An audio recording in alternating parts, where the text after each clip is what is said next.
The Strange Case of Dr. Jekyll and Mr. Hyde. By Robert Louis Stevenson. Story of the Door.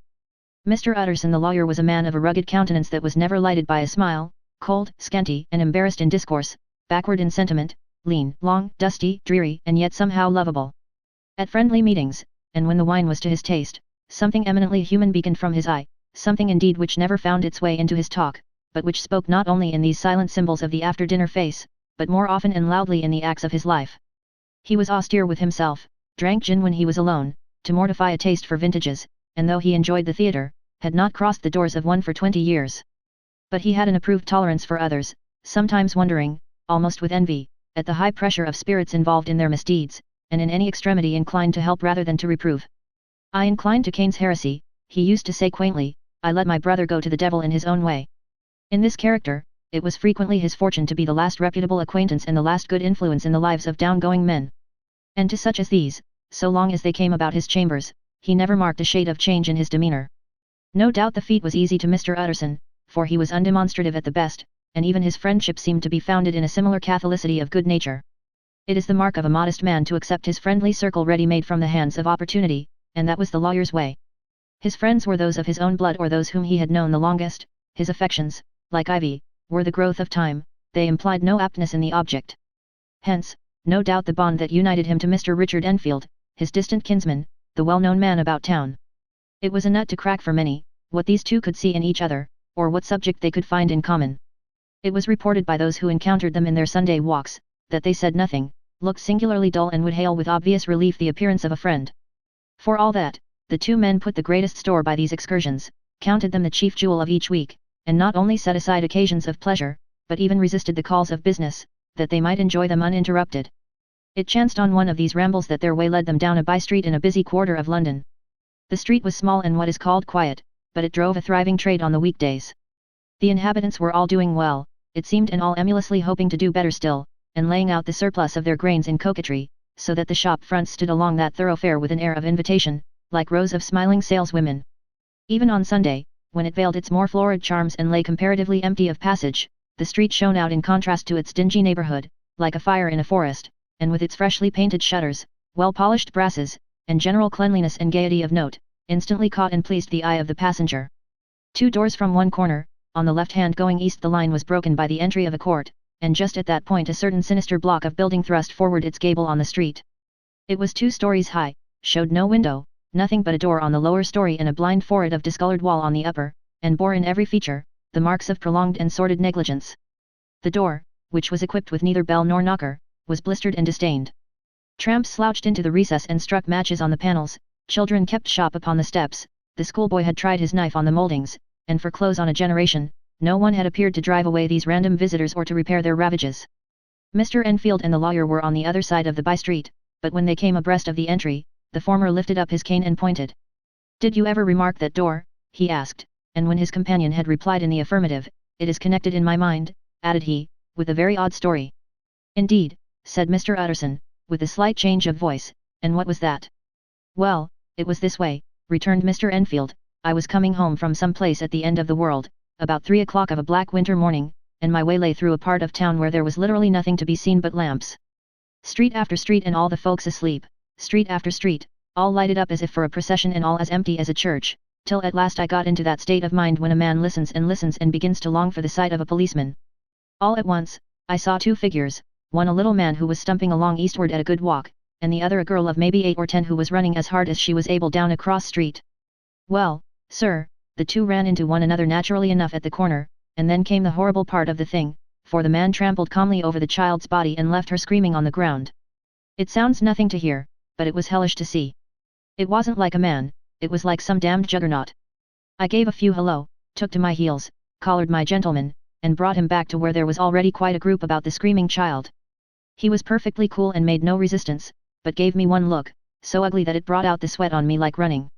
The people who had turned out were the girl's own family, and pretty soon, the doctor, for whom she had been sent, put in his appearance. Well, the child was not much the worse, more frightened, according to the sawbones, and there you might have supposed would be an end to it. But there was one curious circumstance. I had taken a loathing to my gentleman at first sight. So had the child's family, which was only natural. But the doctor's case was what struck me. He was the usual cut and dry apothecary, of no particular age and colour, with a strong Edinburgh accent and about as emotional as a bagpipe. Well, sir, he was like the rest of us. Every time he looked at my prisoner, I saw that Sawbones turn sick and white with the desire to kill him. I knew what was in his mind, just as he knew what was in mine, and killing being out of the question, we did the next best.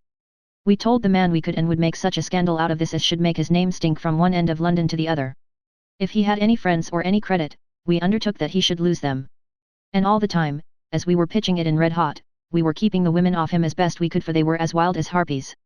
I never saw a circle of such hateful faces, and there was the man in the middle, with a kind of black sneering coolness, frightened too, I could see that, but carrying it off, sir, really like Satan. If you choose to make capital out of this accident, said he, I am naturally helpless. No gentleman but wishes to avoid a scene, says he. Name your figure. Well, we screwed him up to £100 for the child's family. He would have clearly liked to stick out, but there was something about the lot of us that meant mischief, and at last he struck. The next thing was to get the money, and where do you think he carried us but to that place with the door, whipped out a key, went in, and presently came back with the matter of £10 in gold and a cheque for the balance on Coutts's, drawn payable to bearer and signed with a name that I can't mention, though it's one of the points of my story, but it was a name at least very well known and often printed. The figure was stiff, but the signature was good for more than that if it was only genuine. I took the liberty of pointing out to my gentleman that the whole business looked apocryphal, and that a man does not, in real life, walk into a cellar door at 4 in the morning and come out with another man's cheque for clothes upon £100. But he was quite easy and sneering. Set your mind at rest, says he, I will stay with you till the banks open and cash the cheque myself. So we all set off, the doctor, and the child's father, and our friend and myself, and passed the rest of the night in my chambers, and next day, when we had breakfasted, went in a body to the bank. I gave in the cheque myself, and said I had every reason to believe it was a forgery. Not a bit of it. The cheque was genuine. Tut tut, said Mr. Utterson. I see you feel as I do, said Mr. Enfield. Yes, it's a bad story. For my man was a fellow that nobody could have to do with, a really damnable man, and the person that drew the cheque is the very pink of the proprieties, celebrated too, and, what makes it worse, one of your fellows who do what they call good blackmail, I suppose, an honest man paying through the nose for some of the capers of his youth. Blackmail House is what I call the place with the door, in consequence. Though even that, you know, is far from explaining all, he added, and with the words fell into a vein of musing. From this he was recalled by Mr. Utterson asking rather suddenly, and you don't know if the drawer of the cheque lives there? A likely place, isn't it? Returned Mr. Enfield. But I happen to have noticed his address, he lives in some square or other. And you never asked about the place with the door, said Mr. Utterson. No, sir, I had a delicacy, was the reply. I feel very strongly about putting questions, it partakes too much of the style of the Day of Judgment. You start a question, and it's like starting a stone. You sit quietly on the top of a hill, and away the stone goes, starting others, and presently some bland old bird, the last you would have thought of, is knocked on the head in his own back garden and the family have to change their name. No sir, I make it a rule of mine, the more it looks like Queer Street, the less I ask. A very good rule, too, said the lawyer. But I have studied the place for myself, continued Mr. Enfield. It seems scarcely a house. There is no other door, and nobody goes in or out of that one but, once in a great while, the gentleman of my adventure. There are 3 windows looking on the court on the first floor, none below, the windows are always shut but they're clean. And then there is a chimney which is generally smoking, so somebody must live there. And yet it's not so sure, for the buildings are so packed together about the court, that it's hard to say where one ends and another begins. The pair walked on again for a while in silence, and then Enfield, said Mr. Utterson, that's a good rule of yours. Yes, I think it is, returned Enfield. But for all that, continued the lawyer, there's one point I want to ask. I want to ask the name of that man who walked over the child. Well, said Mr. Enfield, I can't see what harm it would do. It was a man of the name of Hyde. Said Mr. Utterson. What sort of a man is he to see? He is not easy to describe. There is something wrong with his appearance, something displeasing, something downright detestable. I never saw a man I so disliked, and yet I scarce know why. He must be deformed somewhere, he gives a strong feeling of deformity, although I couldn't specify the point. He's an extraordinary looking man, and yet I really can name nothing out of the way. No, sir, I can make no hand of it, I can't describe him. And it's not want of memory, for I declare I can see him this moment. Mr. Utterson again walked some way in silence and obviously under a weight of consideration. You are sure he used a key? He inquired at last. My dear sir, began Enfield, surprised out of himself. Yes, I know, said Utterson, I know it must seem strange. The fact is, if I do not ask you the name of the other party, it is because I know it already. You see, Richard, your tale has gone home. If you have been inexact in any point you had better correct it. I think you might have warned me, returned the other with a touch of sullenness. But I have been pedantically exact, as you call it. The fellow had a key, and what's more, he has it still. I saw him use it not a week ago. Mr. Utterson sighed deeply but said never a word, and the young man presently resumed. Here is another lesson to say nothing, said he. I am ashamed of my long tongue. Let us make a bargain never to refer to this again. With all my heart, said the lawyer. I shake hands on that, Richard. Search for Mr. Hyde. That evening Mr. Utterson came home to his bachelor house in sombre spirits and sat down to dinner without relish. It was his custom of a Sunday, when this meal was over, to sit close by the fire, a volume of some dry divinity on his reading desk, until the clock of the neighbouring church rang out the hour of 12, when he would go soberly and gratefully to bed. On this night however, as soon as the cloth was taken away, he took up a candle and went into his business room. There he opened his safe, took from the most private part of it a document endorsed on the envelope as Dr. Jekyll's will and sat down with a clouded brow to study its contents. The will was holograph, for Mr. Utterson, though he took charge of it now that it was made, had refused to lend the least assistance in the making of it. It provided not only that, in case of the decease of Henry Jekyll, M.D., D.C.L., LL.D., F.R.S., etc., all his possessions were to pass into the hands of his friend and benefactor Edward Hyde, but that in case of Dr. Jekyll's disappearance or unexplained absence for any period exceeding 3 calendar months, the said Edward Hyde should step into the said Henry Jekyll's shoes without further delay and free from any burthen or obligation beyond the payment of a few small sums to the members of the doctor's household. This document had long been the lawyer's eyesore. It offended him both as a lawyer and as a lover of the sane and customary sides of life, to whom the fanciful was the immodest. And hitherto it was his ignorance of Mr. Hyde that had swelled his indignation, now, by a sudden turn, it was his knowledge. It was already bad enough when the name was but a name of which he could learn no more. It was worse when it began to be clothed upon with detestable attributes, and out of the shifting, insubstantial mists that had so long baffled his eye, there leaped up the sudden, definite presentment of a fiend. I thought it was madness, he said, as he replaced the obnoxious paper in the safe, and now I begin to fear it is disgrace. With that he blew out his candle, put on a greatcoat, and set forth in the direction of Cavendish Square, that citadel of medicine, where his friend, the great Dr. Lanyon, had his house and received his crowding patients. If anyone knows, it will be Lanyon, he had thought. The solemn butler knew and welcomed him. He was subjected to no stage of delay, but ushered direct from the door to the dining room where Dr. Lanyon sat alone over his wine. This was a hearty, healthy, dapper, red-faced gentleman, with a shock of hair prematurely white, and a boisterous and decided manner. At sight of Mr. Utterson, he sprang up from his chair and welcomed him with both hands. The geniality, as was the way of the man, was somewhat theatrical to the eye, but it reposed on genuine feeling. For these two were old friends, old mates both at school and college, both thorough respecters of themselves and of each other, and what does not always follow, men who thoroughly enjoyed each other's company. After a little rambling talk, the lawyer led up to the subject which so disagreeably preoccupied his mind. I suppose, Lanyon, said he, you and I must be the two oldest friends that Henry Jekyll has. I wish the friends were younger, chuckled Dr. Lanyon. But I suppose we are. And what of that? I see little of him now. Indeed, said Utterson. I thought you had a bond of common interest. We had, was the reply. But it is more than 10 years since Henry Jekyll became too fanciful for me. He began to go wrong in mind, and though of course I continue to take an interest in him for old sake's sake, as they say, I see and I have seen devilish little of the man. Such unscientific balderdash, added the doctor, flushing suddenly purple, would have estranged Damon and Pythias. This little spirit of temper was somewhat of a relief to Mr. Utterson.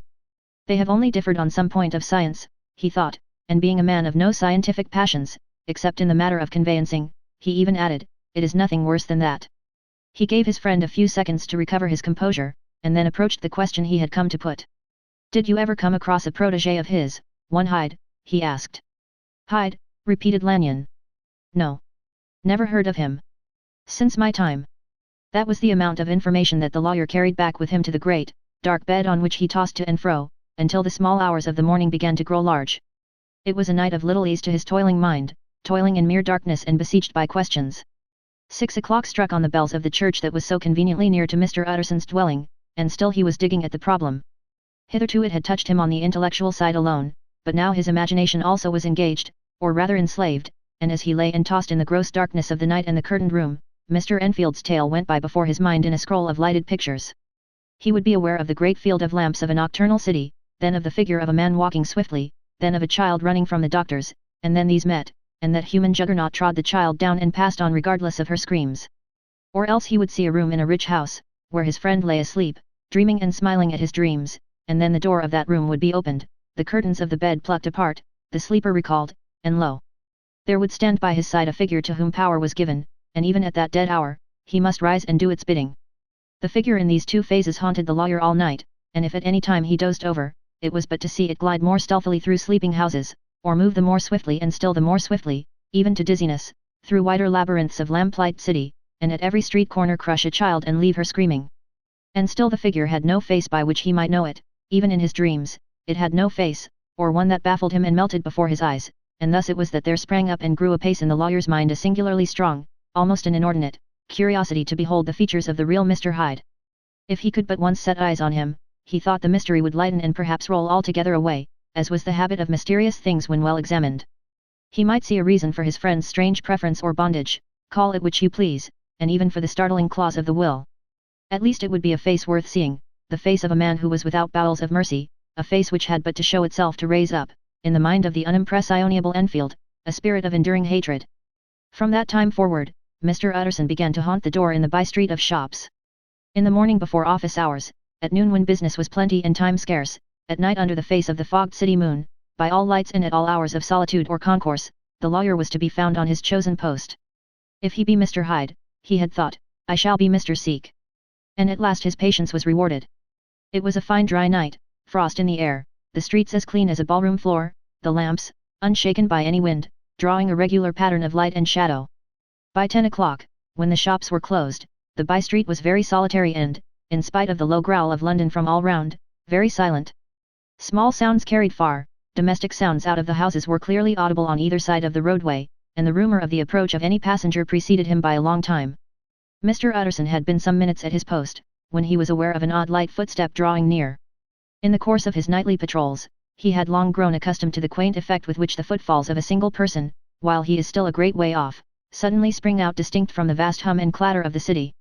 Yet his attention had never before been so sharply and decisively arrested, and it was with a strong, superstitious prevision of success that he withdrew into the entry of the court. The steps drew swiftly nearer, and swelled out suddenly louder as they turned the end of the street. The lawyer, looking forth from the entry, could soon see what manner of man he had to deal with. He was small and very plainly dressed, and the look of him, even at that distance, went somehow strongly against the watcher's inclination. But he made straight for the door, crossing the roadway to save time, and as he came, he drew a key from his pocket like one approaching home. Mr. Utterson stepped out and touched him on the shoulder as he passed. Mr. Hyde, I think. Mr. Hyde shrank back with a hissing intake of the breath. But his fear was only momentary, and though he did not look the lawyer in the face, he answered coolly enough, that is my name. What do you want? I see you are going in, returned the lawyer. I am an old friend of Dr. Jekyll's, Mr. Utterson of Gaunt Street. You must have heard of my name, and meeting you so conveniently, I thought you might admit me. You will not find Dr. Jekyll, he is from home, replied Mr. Hyde, blowing in the key. And then suddenly, but still without looking up, how did you know me, he asked. On your side, said Mr. Utterson. Will you do me a favour? With pleasure, replied the other. What shall it be? Will you let me see your face, asked the lawyer. Mr. Hyde appeared to hesitate, and then, as if upon some sudden reflection, fronted about with an air of defiance, and the pair stared at each other pretty fixedly for a few seconds. Now I shall know you again, said Mr. Utterson. It may be useful. Yes, returned Mr. Hyde, it is as well we have met, and à propos, you should have my address. And he gave a number of a street in Soho. Good God, thought Mr. Utterson, can he, too, have been thinking of the will? But he kept his feelings to himself and only grunted in acknowledgement of the address. And now, said the other, how did you know me? By description, was the reply. Whose description? We have common friends, said Mr. Utterson. Common friends, echoed Mr. Hyde, a little hoarsely. Who are they? Jekyll, for instance, said the lawyer. He never told you, cried Mr. Hyde, with a flush of anger. I did not think you would have lied. Come, said Mr. Utterson, that is not fitting language. The other snarled aloud into a savage laugh, and the next moment, with extraordinary quickness, he had unlocked the door and disappeared into the house. The lawyer stood a while when Mr. Hyde had left him, the picture of disquietude. Then he began slowly to mount the street, pausing every step or two and putting his hand to his brow like a man in mental perplexity. The problem he was thus debating as he walked, was one of a class that is rarely solved.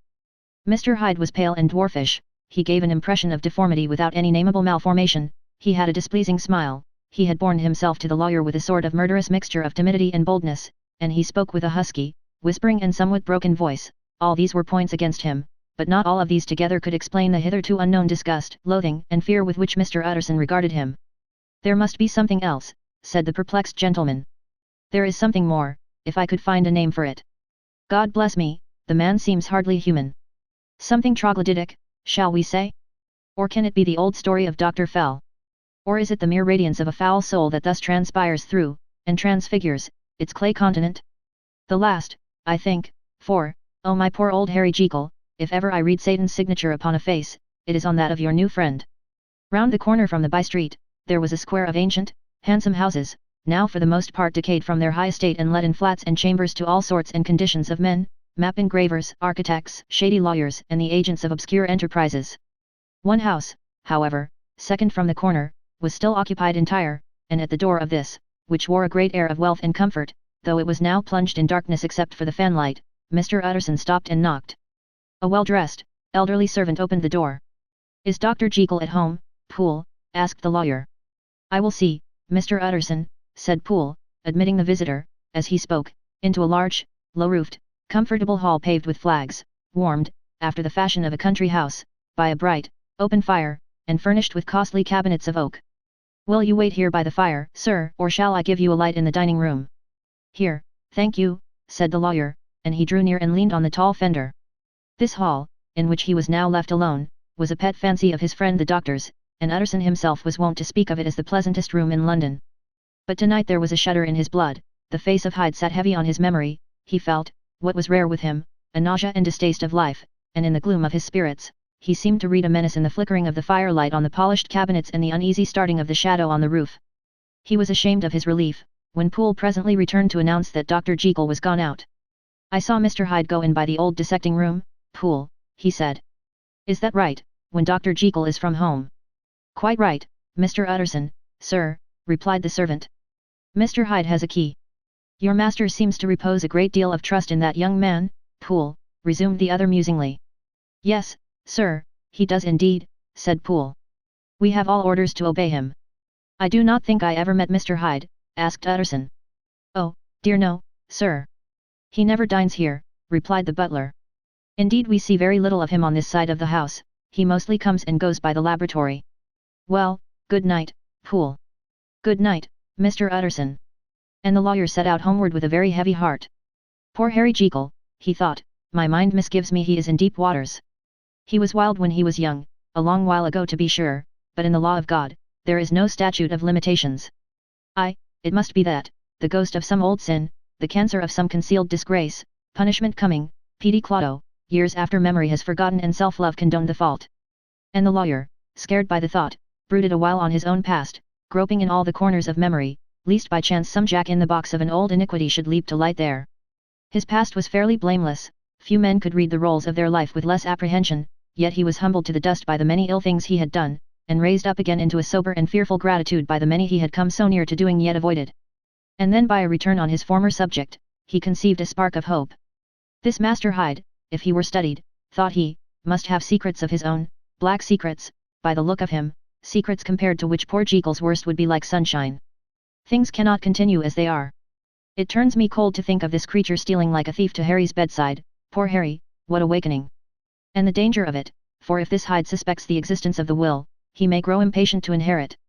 I must put my shoulders to the wheel, if Jekyll will but let me," he added, "if Jekyll will only let me." For once more he saw before his mind's eye, as clear as transparency, the strange clauses of the will. Dr. Jekyll was quite at ease. A fortnight later, by excellent good fortune, the doctor gave one of his pleasant dinners to some 5 or 6 old cronies, all intelligent, reputable men and all judges of good wine, and Mr. Utterson so contrived that he remained behind after the others had departed. This was no new arrangement, but a thing that had befallen many scores of times. Where Utterson was liked, he was liked well. Hosts loved to detain the dry lawyer, when the light-hearted and loose-tongued had already their foot on the threshold, they liked to sit a while in his unobtrusive company, practicing for solitude, sobering their minds in the man's rich silence after the expense and strain of gaiety. To this rule, Dr. Jekyll was no exception, and as he now sat on the opposite side of the fire, a large, well-made, smooth-faced man of 50, with something of a slyish cast perhaps, but every mark of capacity and kindness, you could see by his looks that he cherished for Mr. Utterson a sincere and warm affection. "I have been wanting to speak to you, Jekyll," began the latter. "You know that will of yours." A close observer might have gathered that the topic was distasteful, but the doctor carried it off gaily. "My poor Utterson," said he, "you are unfortunate in such a client. I never saw a man so distressed as you were by my will, unless it were that hidebound pedant, Lanyon, at what he called my scientific heresies. Oh, I know he's a good fellow, you needn't frown, an excellent fellow, and I always mean to see more of him, but a hidebound pedant for all that, an ignorant, blatant pedant. I was never more disappointed in any man than Lanyon.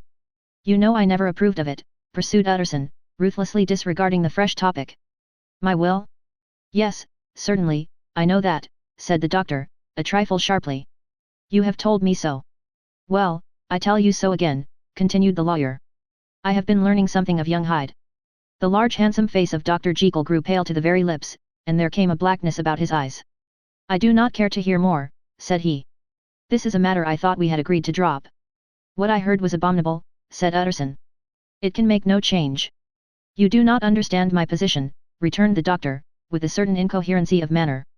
"I am painfully situated, Utterson, my position is a very strange one. It is one of those affairs that cannot be mended by talking." "Jekyll," said Utterson, "you know me, I am a man to be trusted. Make a clean breast of this in confidence, and I make no doubt I can get you out of it." "My good Utterson," said the doctor, "this is very good of you, this is downright good of you, and I cannot find words to thank you in.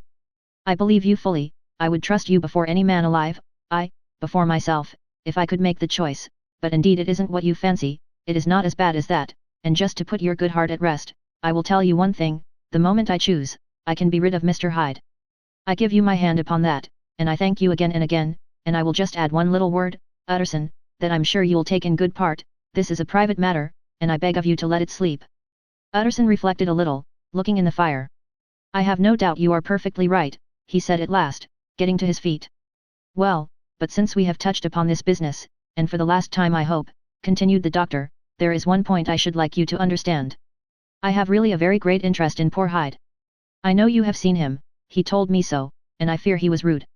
But I do sincerely take a very great interest in that young man, and if I am taken away, Utterson, I wish you to promise me that you will bear with him and get his rights for him. I think you would, if you knew all, and it would be a weight off my mind if you would promise." "I can't pretend that I shall ever like him," said the lawyer. "I don't ask that," pleaded Jekyll, laying his hand upon the other's arm, "I only ask for justice, I only ask you to help him for my sake, when I am no longer here." Utterson heaved an irrepressible sigh. "Well," said he, "I promise." The Carew murder case. Nearly a year later, in the month of October 18th, London was startled by a crime of singular ferocity and rendered all the more notable by the high position of the victim. The details were few and startling. A maidservant living alone in a house not far from the river, had gone upstairs to bed about 11.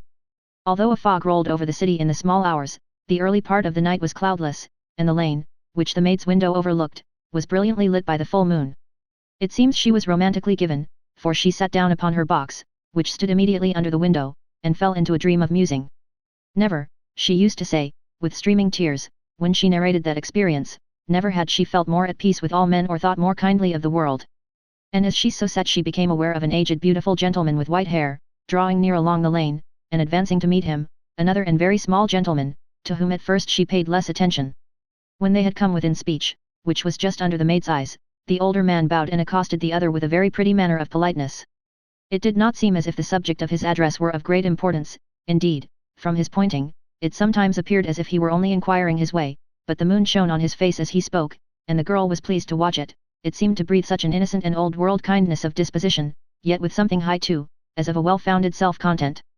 Presently her eye wandered to the other, and she was surprised to recognize in him a certain Mr. Hyde, who had once visited her master and for whom she had conceived a dislike. He had in his hand a heavy cane, with which he was trifling, but he answered never a word, and seemed to listen with an ill-contained impatience. And then all of a sudden he broke out in a great flame of anger, stamping with his foot, brandishing the cane, and carrying on, as the maid described it, like a madman.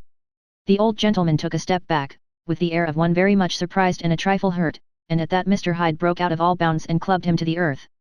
And next moment, with ape-like fury, he was trampling his victim underfoot and hailing down a storm of blows, under which the bones were audibly shattered and the body jumped upon the roadway.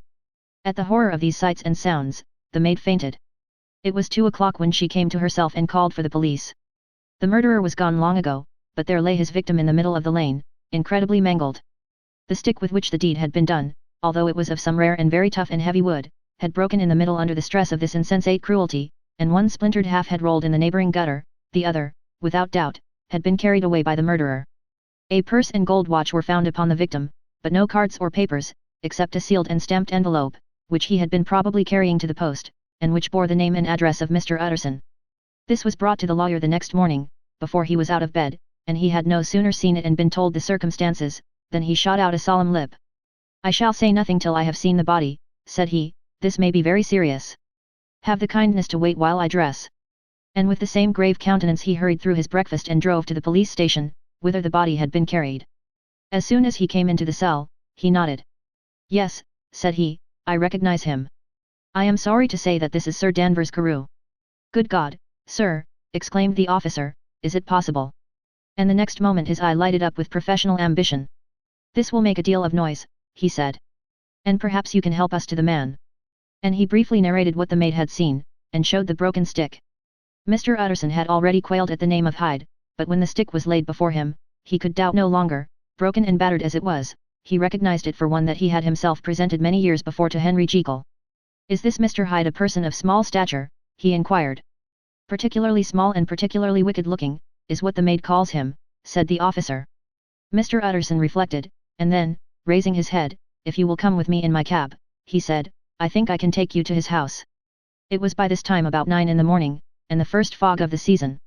A great chocolate-colored pall lowered over heaven, but the wind was continually charging and rooting these embattled vapors, so that as the cab crawled from street to street, Mr. Utterson beheld a marvelous number of degrees and hues of twilight, for here it would be dark like the back end of evening, and there would be a glow of a rich, lurid brown, like the light of some strange conflagration, and here, for a moment, the fog would be quite broken up, and a haggard shaft of daylight would glance in between the swirling wreaths. The dismal quarter of Soho seen under these changing glimpses, with its muddy ways, and slatternly passengers, and its lamps, which had never been extinguished or had been kindled afresh to combat this mournful re-invasion of darkness, seemed, in the lawyer's eyes, like a district of some city in a nightmare. The thoughts of his mind, besides, were of the gloomiest dye, and when he glanced at the companion of his drive, he was conscious of some touch of that terror of the law and the law's officers, which may at times assail the most honest. As the cab drew up before the address indicated, the fog lifted a little and showed him a dingy street, a gin palace, a low French eating house, a shop for the retail of penny numbers and two-penny salads, many ragged children huddled in the doorways, and many women of many different nationalities passing out, key in hand, to have a morning glass, and the next moment the fog settled down again upon that part, as brown as umber, and cut him off from his blackguardly surroundings. This was the home of Henry Jekyll's favourite, of a man who was heir to £250,000 sterling. An ivory-faced and silvery-haired old woman opened the door. She had an evil face, smoothed by hypocrisy, but her manners were excellent. "Yes," she said, "this was Mr. Hyde's, but he was not at home. He had been in that night very late, but he had gone away again in less than an hour. There was nothing strange in that. His habits were very irregular, and he was often absent. For instance, it was nearly 2 months since she had seen him till yesterday." "Very well, then, we wish to see his rooms," said the lawyer, and when the woman began to declare it was impossible, "I had better tell you who this person is," he added. "This is Inspector Newcomen of Scotland Yard." A flash of odious joy appeared upon the woman's face. "Ah," said she, "he is in trouble. What has he done?" Mr. Utterson and the inspector exchanged glances. "He don't seem a very popular character," observed the latter. "And now, my good woman, just let me and this gentleman have a look about us." In the whole extent of the house, which but for the old woman remained otherwise empty, Mr. Hyde had only used a couple of rooms, but these were furnished with luxury and good taste. A closet was filled with wine, the plate was of silver, the napery elegant, a good picture hung upon the walls, a gift, as Utterson supposed, from Henry Jekyll, who was much of a connoisseur, and the carpets were of many plies and agreeable in colour. At this moment, however, the rooms bore every mark of having been recently and hurriedly ransacked. Clothes lay about the floor, with their pockets inside out, lock-fast drawers stood open, and on the hearth there lay a pile of grey ashes, as though many papers had been burned. From these embers the inspector disinterred the butt end of a green cheque-book, which had resisted the action of the fire. The other half of the stick was found behind the door, and as this clinched his suspicions, the officer declared himself delighted. A visit to the bank, where several £1,000s were found to be lying to the murderer's credit, completed his gratification. "You may depend upon it, sir," he told Mr. Utterson, "I have him in my hand. He must have lost his head, or he never would have left the stick or, above all, burned the checkbook. Why, money's life to the man. We have nothing to do but wait for him at the bank, and get out the handbills." This last, however, was not so easy of accomplishment, for Mr. Hyde had numbered few familiars, even the master of the servant maid had only seen him twice, his family could nowhere be traced, he had never been photographed, and the few who could describe him differed widely, as common observers will. Only on one point were they agreed, and that was the haunting sense of unexpressed deformity with which the fugitive impressed his beholders. Incident of the letter. It was late in the afternoon, when Mr. Utterson found his way to Dr. Jekyll's door, where he was at once admitted by Poole, and carried down by the kitchen offices and across a yard which had once been a garden, to the building which was indifferently known as the laboratory or dissecting rooms. The doctor had bought the house from the heirs of a celebrated surgeon, and his own tastes being rather chemical than anatomical, had changed the destination of the block at the bottom of the garden. It was the first time that the lawyer had been received in that part of his friend's quarters, and he eyed the dingy, windowless structure with curiosity, and gazed round with a distasteful sense of strangeness as he crossed the theatre, once crowded with eager students and now lying gaunt and silent, the tables laden with chemical apparatus, the floor strewn with crates and littered with packing straw, and the light falling dimly through the foggy cupola. At the further end, a flight of stairs mounted to a door covered with red baize, and through this, Mr. Utterson was at last received into the doctor's cabinet. It was a large room fitted round with glass presses, furnished, among other things, with a cheval glass and a business table, and looking out upon the court by 3 dusty windows barred with iron. The fire burned in the grate, a lamp was set lighted on the chimney shelf, for even in the houses the fog began to lie thickly, and there, close up to the warmth, sat Dr. Jekyll, looking deathly sick. He did not rise to meet his visitor, but held out a cold hand and bade him welcome in a changed voice. "And now," said Mr. Utterson, as soon as Poole had left them, "you have heard the news." The doctor shuddered. "They were crying it in the square," he said. "I heard them in my dining room." "One word," said the lawyer. "Carew was my client, but so are you, and I want to know what I am doing. You have not been mad enough to hide this fellow." "Utterson, I swear to God," cried the doctor, "I swear to God I will never set eyes on him again. I bind my honor to you that I am done with him in this world. It is all at an end. And indeed he does not want my help, you do not know him as I do, he is safe, he is quite safe, mark my words, he will never more be heard of." The lawyer listened gloomily, he did not like his friend's feverish manner. "You seem pretty sure of him," said he, "and for your sake, I hope you may be right. If it came to a trial, your name might appear." "I am quite sure of him," replied Jekyll, "I have grounds for certainty that I cannot share with anyone. But there is one thing on which you may advise me. I have received a letter, and I am at a loss whether I should show it to the police. I should like to leave it in your hands, Utterson, you would judge wisely, I am sure, I have so great a trust in you." "You fear, I suppose, that it might lead to his detection?" asked the lawyer. "No," said the other. "I cannot say that I care what becomes of Hyde, I am quite done with him. I was thinking of my own character, which this hateful business has rather exposed." Utterson ruminated a while, he was surprised at his friend's selfishness, and yet relieved by it. "Well," said he, at last, "let me see the letter." The letter was written in an odd, upright hand and signed Edward Hyde, and it signified, briefly enough, that the writer's benefactor, Dr. Jekyll, whom he had long so unworthily repaid for 1,000 generosities, need labour under no alarm for his safety, as he had means of escape on which he placed a sure dependence. The lawyer liked this letter well enough, it put a better colour on the intimacy than he had looked for, and he blamed himself for some of his past suspicions. "Have you the envelope?" he asked. "I burned it," replied Jekyll, "before I thought what I was about. But it bore no postmark. The note was handed in." "Shall I keep this and sleep upon it?" asked Utterson. "I wish you to judge for me entirely," was the reply. "I have lost confidence in myself." "Well, I shall consider," returned the lawyer. "And now one word more, it was Hyde who dictated the terms in your will about that disappearance." The doctor seemed seized with a qualm of faintness, he shut his mouth tight and nodded. "I knew it," said Utterson. "He meant to murder you. You had a fine escape." "I have had what is far more to the purpose," returned the doctor solemnly, "I have had a lesson, oh God, Utterson, what a lesson I have had." And he covered his face for a moment with his hands. On his way out, the lawyer stopped and had a word or two with Poole. "By the by," said he, "there was a letter handed in today, what was the messenger like?" But Poole was positive nothing had come except by post, and only circulars by that, he added. This news sent off the visitor with his fears renewed. Plainly the letter had come by the laboratory door, possibly, indeed, it had been written in the cabinet, and if that were so, it must be differently judged, and handled with the more caution. The newsboys, as he went, were crying themselves hoarse along the footways, special edition. Shocking murder of an M.P. That was the funeral oration of one friend and client, and he could not help a certain apprehension lest the good name of another should be sucked down in the eddy of the scandal. It was, at least, a ticklish decision that he had to make, and self-reliant as he was by habit, he began to cherish a longing for advice. It was not to be had directly, but perhaps, he thought, it might be fished for. Presently after, he sat on one side of his own hearth, with Mr. Guest, his head clerk, upon the other, and midway between, at a nicely calculated distance from the fire, a bottle of a particular old wine that had long dwelt unsunned in the foundations of his house. The fog still slept on the wing above the drowned city, where the lamps glimmered like carbuncles, and through the muffle and smother of these fallen clouds, the procession of the town's life was still rolling in through the great arteries with a sound as of a mighty wind. But the room was gay with firelight. In the bottle the acids were long ago resolved, the imperial dye had softened with time, as the color grows richer in stained windows, and the glow of hot autumn afternoons on hillside vineyards, was ready to be set free and to disperse the fogs of London. Insensibly the lawyer melted. There was no man from whom he kept fewer secrets than Mr. Guest, and he was not always sure that he kept as many as he meant. Guest had often been on business to the doctors, he knew Poole, he could scarce have failed to hear of Mr. Hyde's familiarity about the house, he might draw conclusions, was it not as well, then, that he should see a letter which put that mystery to right?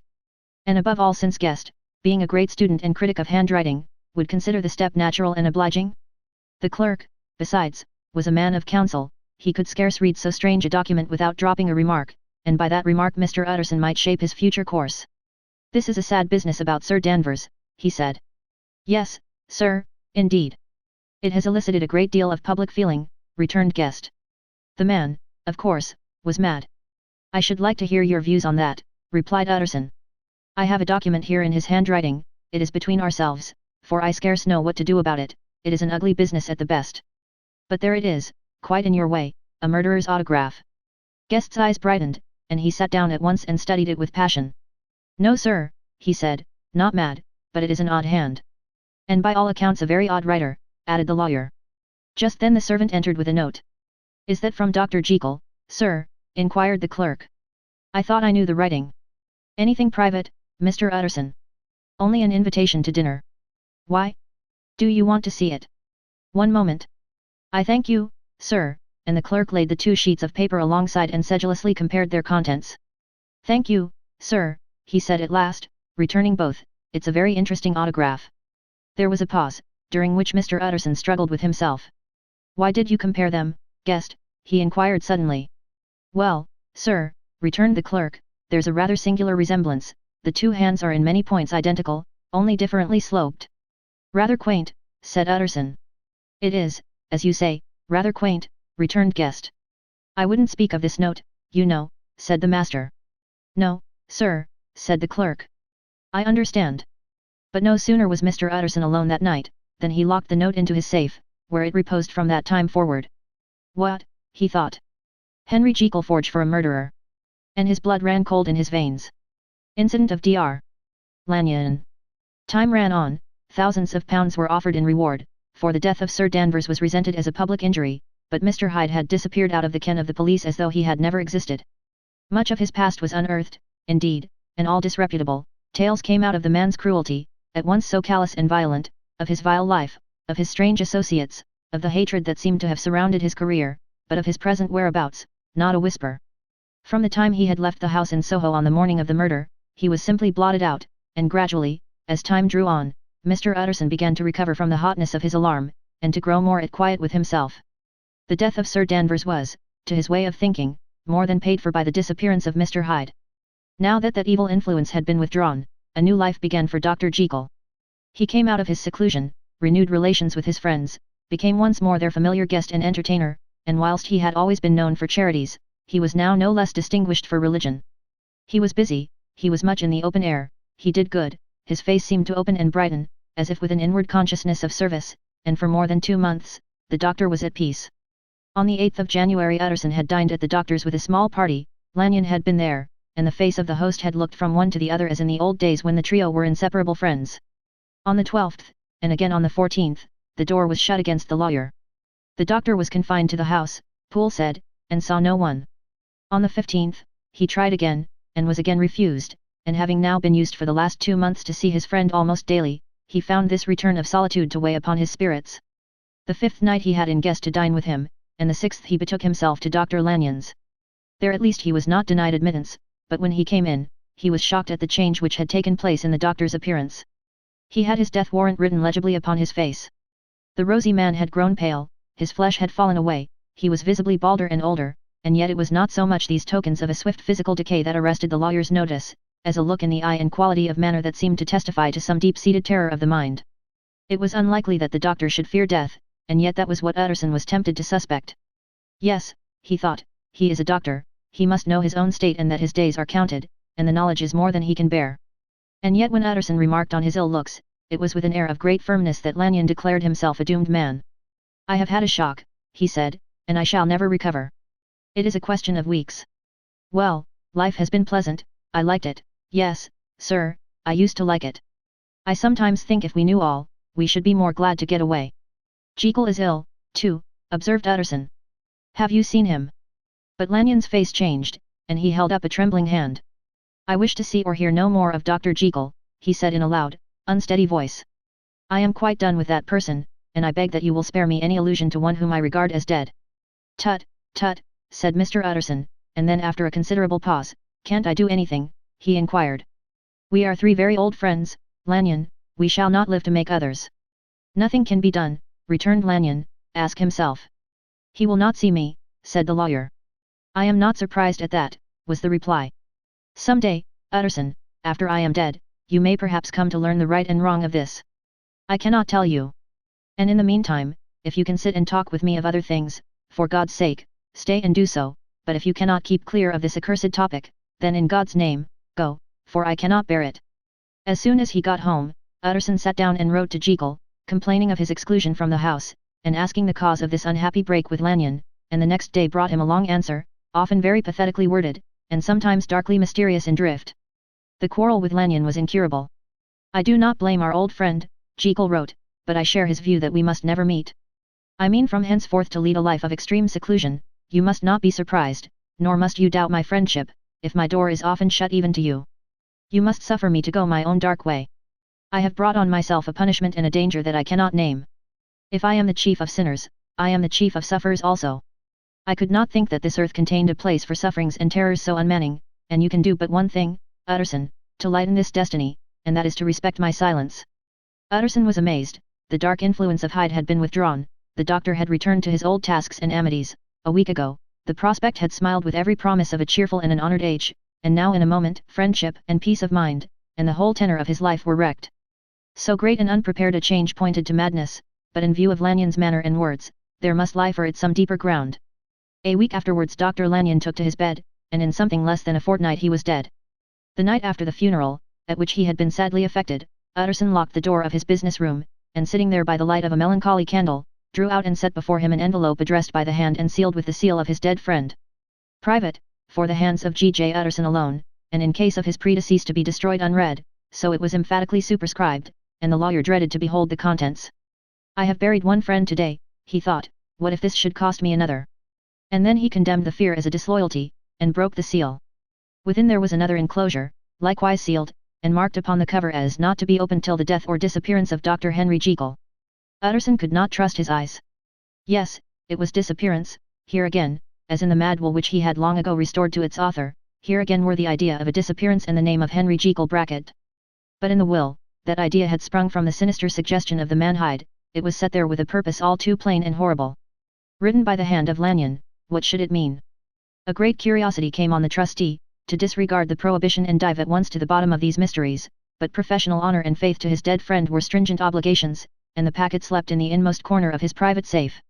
It is one thing to mortify curiosity, another to conquer it, and it may be doubted if, from that day forth, Utterson desired the society of his surviving friend with the same eagerness. He thought of him kindly, but his thoughts were disquieted and fearful. He went to call indeed, but he was perhaps relieved to be denied admittance, perhaps, in his heart, he preferred to speak with Poole upon the doorstep and surrounded by the air and sounds of the open city, rather than to be admitted into that house of voluntary bondage, and to sit and speak with its inscrutable recluse. Poole had, indeed, no very pleasant news to communicate. The doctor, it appeared, now more than ever confined himself to the cabinet over the laboratory, where he would sometimes even sleep. He was out of spirits, he had grown very silent, he did not read, it seemed as if he had something on his mind. Utterson became so used to the unvarying character of these reports, that he fell off little by little in the frequency of his visits. Incident at the window. It chanced on Sunday, when Mr. Utterson was on his usual walk with Mr. Enfield, that their way lay once again through the by-street, and that when they came in front of the door, both stopped to gaze on it. "Well," said Enfield, "that story's at an end at least. We shall never see more of Mr. Hyde." "I hope not," said Utterson. "Did I ever tell you that I once saw him, and shared your feeling of repulsion?" "It was impossible to do the one without the other," returned Enfield. "And by the way, what an ass you must have thought me, not to know that this was a back way to Dr. Jekyll's. It was partly your own fault that I found it out, even when I did." "So you found it out, did you?" said Utterson. "But if that be so, we may step into the court and take a look at the windows. To tell you the truth, I am uneasy about poor Jekyll, and even outside, I feel as if the presence of a friend might do him good." The court was very cool and a little damp, and full of premature twilight, although the sky, high up overhead, was still bright with sunset.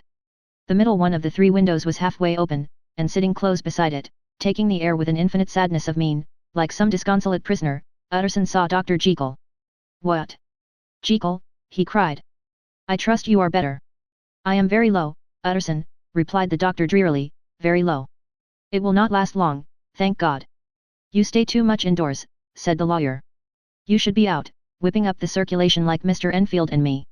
This is my cousin, Mr. Enfield, Dr. Jekyll.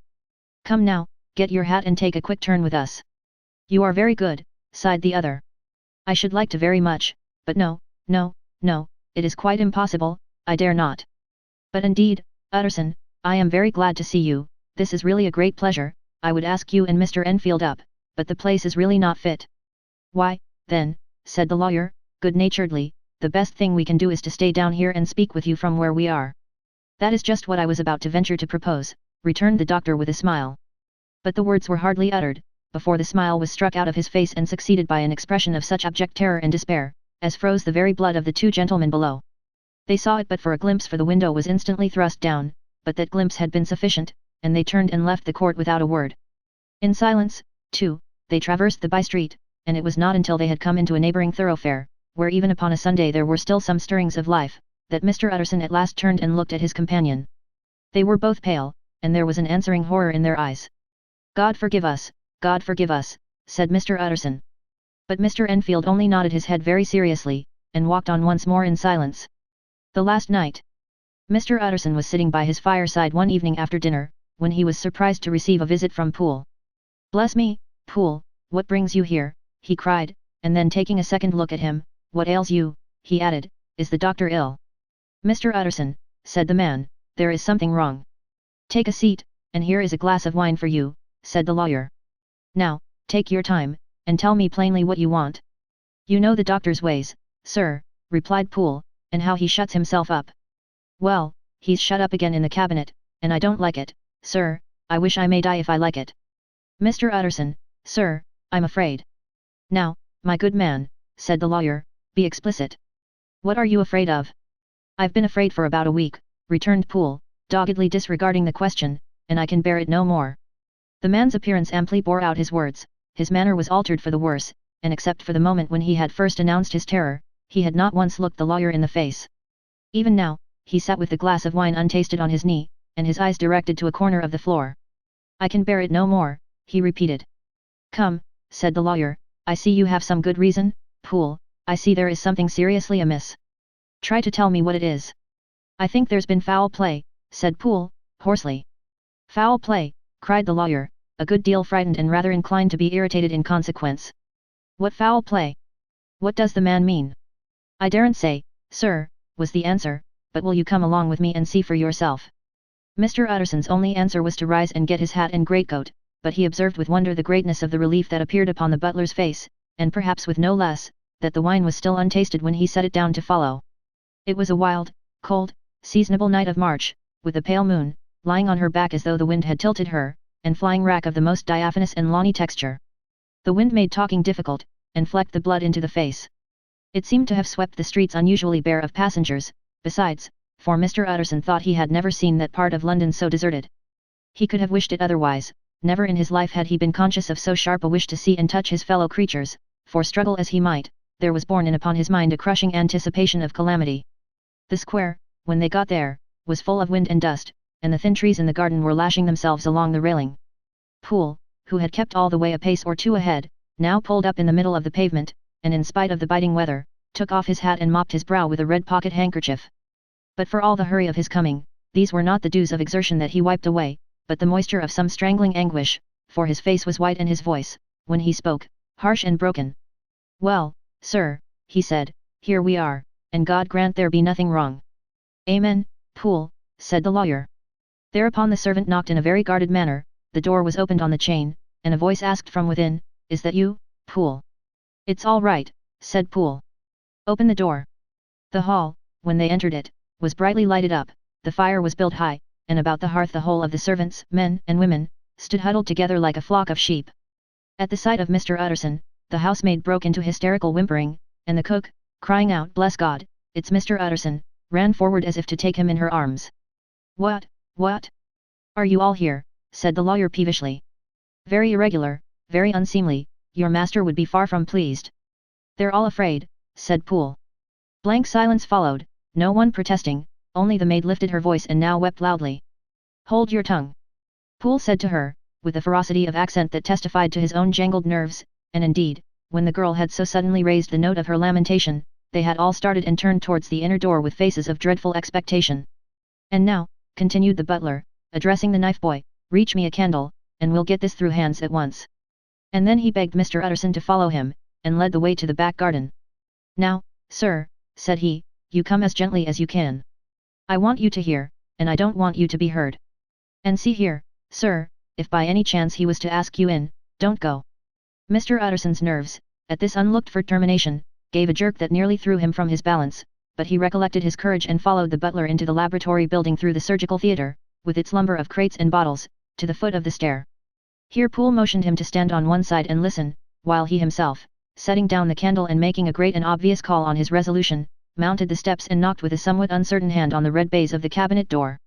"Mr. Utterson, sir, asking to see you," he called, and even as he did so, once more violently signed to the lawyer to give ear. A voice answered from within, "Tell him I cannot see anyone," it said complainingly.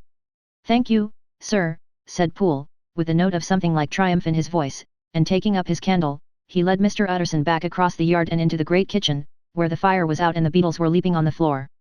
"Sir," he said, looking Mr. Utterson in the eyes, "was that my master's voice?" "It seems much changed," replied the lawyer, very pale, but giving look for look. "Changed? Well, yes, I think so," said the butler. "Have I been 20 years in this man's house, to be deceived about his voice? No, sir, master's made away with, he was made away with 8 days ago, when we heard him cry out upon the name of God, and who's in there instead of him, and why it stays there, is a thing that cries to heaven, Mr. Utterson." "This is a very strange tale, Poole, this is rather a wild tale, my man," said Mr. Utterson, biting his finger.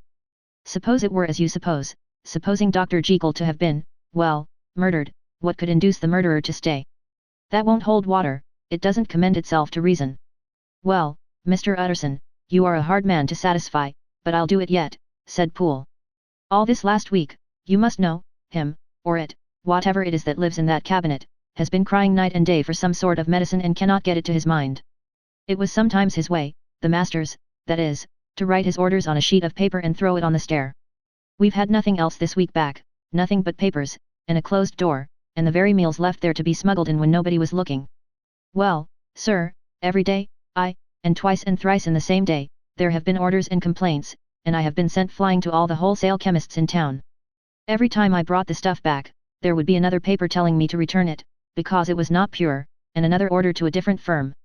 This drug is wanted bitter bad, sir, whatever for." "Have you any of these papers?" asked Mr. Utterson. Poole felt in his pocket and handed out a crumpled note, which the lawyer, bending nearer to the candle, carefully examined. Its contents ran thus: "Dr. Jekyll presents his compliments to Messrs. Ma. He assures them that their last sample is impure and quite useless for his present purpose. In the year 18, Dr. J purchased a somewhat large quantity from Messrs. M. He now begs them to search with most sedulous care, and should any of the same quality be left, forward it to him at once. Expense is no consideration. The importance of this to Dr. J can hardly be exaggerated. So far the letter had run composedly enough, but here with a sudden splutter of the pen, the writer's emotion had broken loose. "For God's sake," he added, "find me some of the old." "This is a strange note," said Mr. Utterson, and then sharply, "How do you come to have it open?" "The man at Moss was main angry, sir, and he threw it back to me like so much dirt," returned Poole. "This is unquestionably the doctor's hand, do you know," resumed the lawyer. "I thought it looked like it," said the servant rather sulkily, and then, with another voice, "But what matters hand of right," he said. "I've seen him." "Seen him," repeated Mr. Utterson. "Well. That's it," said Poole. "It was this way. I came suddenly into the theatre from the garden. It seems he had slipped out to look for this drug or whatever it is, for the cabinet door was open, and there he was at the far end of the room digging among the crates. He looked up when I came in, gave a kind of cry, and whipped upstairs into the cabinet. It was but for 1 minute that I saw him, but the hair stood upon my head like quills. Sir, if that was my master, why had he a mask upon his face? If it was my master, why did he cry out like a rat, and run from me? I have served him long enough." And then, the man paused and passed his hand over his face. "These are all very strange circumstances," said Mr. Utterson, "but I think I begin to see daylight. Your master, Poole, is plainly seized with one of those maladies that both torture and deform the sufferer, hence, for aught I know, the alteration of his voice, hence the mask and the avoidance of his friends, hence his eagerness to find this drug, by means of which the poor soul retains some hope of ultimate recovery. God grant that he be not deceived. There is my explanation. It is sad enough, Poole, and appalling to consider, but it is plain and natural, hangs well together, and delivers us from all exorbitant alarms." "Sir," said the butler, turning to a sort of mottled pallor, "that thing was not my master, and there's the truth. My master," here he looked round him and began to whisper, "is a tall, fine build of a man, and this was more of a dwarf." Utterson attempted to protest. "Oh, sir," cried Poole, "do you think I do not know my master after 20 years? Do you think I do not know where his head comes to in the cabinet door, where I saw him every morning of my life? No, sir, that thing in the mask was never Dr. Jekyll, God knows what it was, but it was never Dr. Jekyll, and it is the belief of my heart that there was murder done." "Poole," replied the lawyer, "if you say that, it will become my duty to make certain. Much as I desire to spare your master's feelings, much as I am puzzled by this note which seems to prove him to be still alive, I shall consider it my duty to break in that door." "Ah, Mr. Utterson, that's talking," cried the butler. "And now comes the second question," resumed Utterson, "who is going to do it?" "Why, you and me, sir," was the undaunted reply. "That's very well said," returned the lawyer, "and whatever comes of it, I shall make it my business to see you are no loser. There is an axe in the theatre," continued Poole, "and you might take the kitchen poker for yourself." The lawyer took that rude but weighty instrument into his hand, and balanced it. "Do you know, Poole," he said, looking up, "that you and I are about to place ourselves in a position of some peril?" "You may say so, sir, indeed," returned the butler. "It is well, then that we should be frank," said the other. "We both think more than we have said, let us make a clean breast. This masked figure that you saw, did you recognize it?" "Well, sir, it went so quick, and the creature was so doubled up, that I could hardly swear to that," was the answer. "But if you mean, was it Mr. Hyde, why, yes, I think it was. You see, it was much of the same bigness, and it had the same quick, light way with it, and then who else could have got in by the laboratory door? You have not forgot, sir, that at the time of the murder he had still the key with him? But that's not all. I don't know, Mr. Utterson, if you ever met this Mr. Hyde." "Yes," said the lawyer, "I once spoke with him." "Then you must know as well as the rest of us that there was something queer about that gentleman, something that gave a man a turn, I don't know rightly how to say it, sir, beyond this, that you felt in your marrow kind of cold and thin." "I own I felt something of what you describe," said Mr. Utterson. "Quite so, sir," returned Poole. "Well, when that masked thing like a monkey jumped from among the chemicals and whipped into the cabinet, it went down my spine like ice. Oh, I know it's not evidence, Mr. Utterson, I'm book learned enough for that, but a man has his feelings, and I give you my Bible word it was Mr. Hyde." I, said the lawyer. "My fears incline to the same point. Evil, I fear, founded, evil was sure to come, of that connection. I believe you, I believe poor Harry is killed, and I believe his murderer, for what purpose, God alone can tell, is still lurking in his victim's room. Well, let our name be Vengeance. Call Bradshaw." The footman came at the summons, very white and nervous. "Pull yourself together, Bradshaw," said the lawyer. "This suspense, I know, is telling upon all of you, but it is now our intention to make an end of it. Poole, here, and I are going to force our way into the cabinet. If all is well, my shoulders are broad enough to bear the blame. Meanwhile, lest anything should really be amiss, or any malefactor seek to escape by the back, you and the boy must go round the corner with a pair of good sticks and take your post at the laboratory door. We give you 10 minutes to get to your stations. As Bradshaw left, the lawyer looked at his watch. And now, Poole, let us get to ours, he said, and taking the poker under his arm, led the way into the yard. The scud had banked over the moon, and it was now quite dark. The wind, which only broke in puffs and drafts into that deep well of building, tossed the light of the candle to and fro about their steps, until they came into the shelter of the theatre, where they sat down silently to wait. London hummed solemnly all around, but nearer at hand, the stillness was only broken by the sounds of a footfall moving to and fro along the cabinet floor. So it will walk all day, sir, whispered Poole, and the better part of the night. Only when a new sample comes from the chemist, there's a bit of a break. Ah, it's an ill conscience that's such an enemy to rest. Ah, sir, there's blood foully shed in every step of it. But hark again, a little closer, put your heart in your ears, Mr. Utterson, and tell me, is that the doctor's foot? The steps fell lightly and oddly, with a certain swing, for all they went so slowly, it was different indeed from the heavy creaking tread of Henry Jekyll. Utterson sighed. Is there never anything else? He asked. Poole nodded. Once, he said. Once I heard it weeping. Weeping, how that? Said the lawyer, conscious of a sudden chill of horror. Weeping like a woman or a lost soul, said the butler. I came away with that upon my heart, that I could have wept too. But now the 10 minutes drew to an end. Poole disinterred the axe from under a stack of packing straw, the candle was set upon the nearest table to light them to the attack, and they drew near with bated breath to where that patient foot was still going up and down, in the quiet of the night. Jekyll, cried Utterson, with a loud voice, I demand to see you. He paused a moment, but there came no reply. I give you fair warning, our suspicions are aroused, and I must and shall see you, he resumed, if not by fair means, then by foul, if not of your consent, then by brute force. Utterson, said the voice, for God's sake, have mercy. Ah, that's not Jekyll's voice, it's Hyde's, cried Utterson. Down with the door, Poole. Poole swung the axe over his shoulder, the blow shook the building, and the red baize door leaped against the lock and hinges. A dismal screech, as of mere animal terror, rang from the cabinet. Up went the axe again, and again the panels crashed and the frame bounded, 4 times the blow fell, but the wood was tough and the fittings were of excellent workmanship, and it was not until the 5th, that the lock burst and the wreck of the door fell inwards on the carpet. The besiegers, appalled by their own riot and the stillness that had succeeded, stood back a little and peered in. There lay the cabinet before their eyes in the quiet lamplight, a good fire glowing and chattering on the hearth, the kettle singing its thin strain, a drawer or two open, papers neatly set forth on the business table, and near the fire, the things laid out for tea, the quietest room, you would have said, and, but for the glazed presses full of chemicals, the most commonplace that night in London. Right in the middle there lay the body of a man sorely contorted and still twitching. They drew near on tiptoe, turned it on its back and beheld the face of Edward Hyde.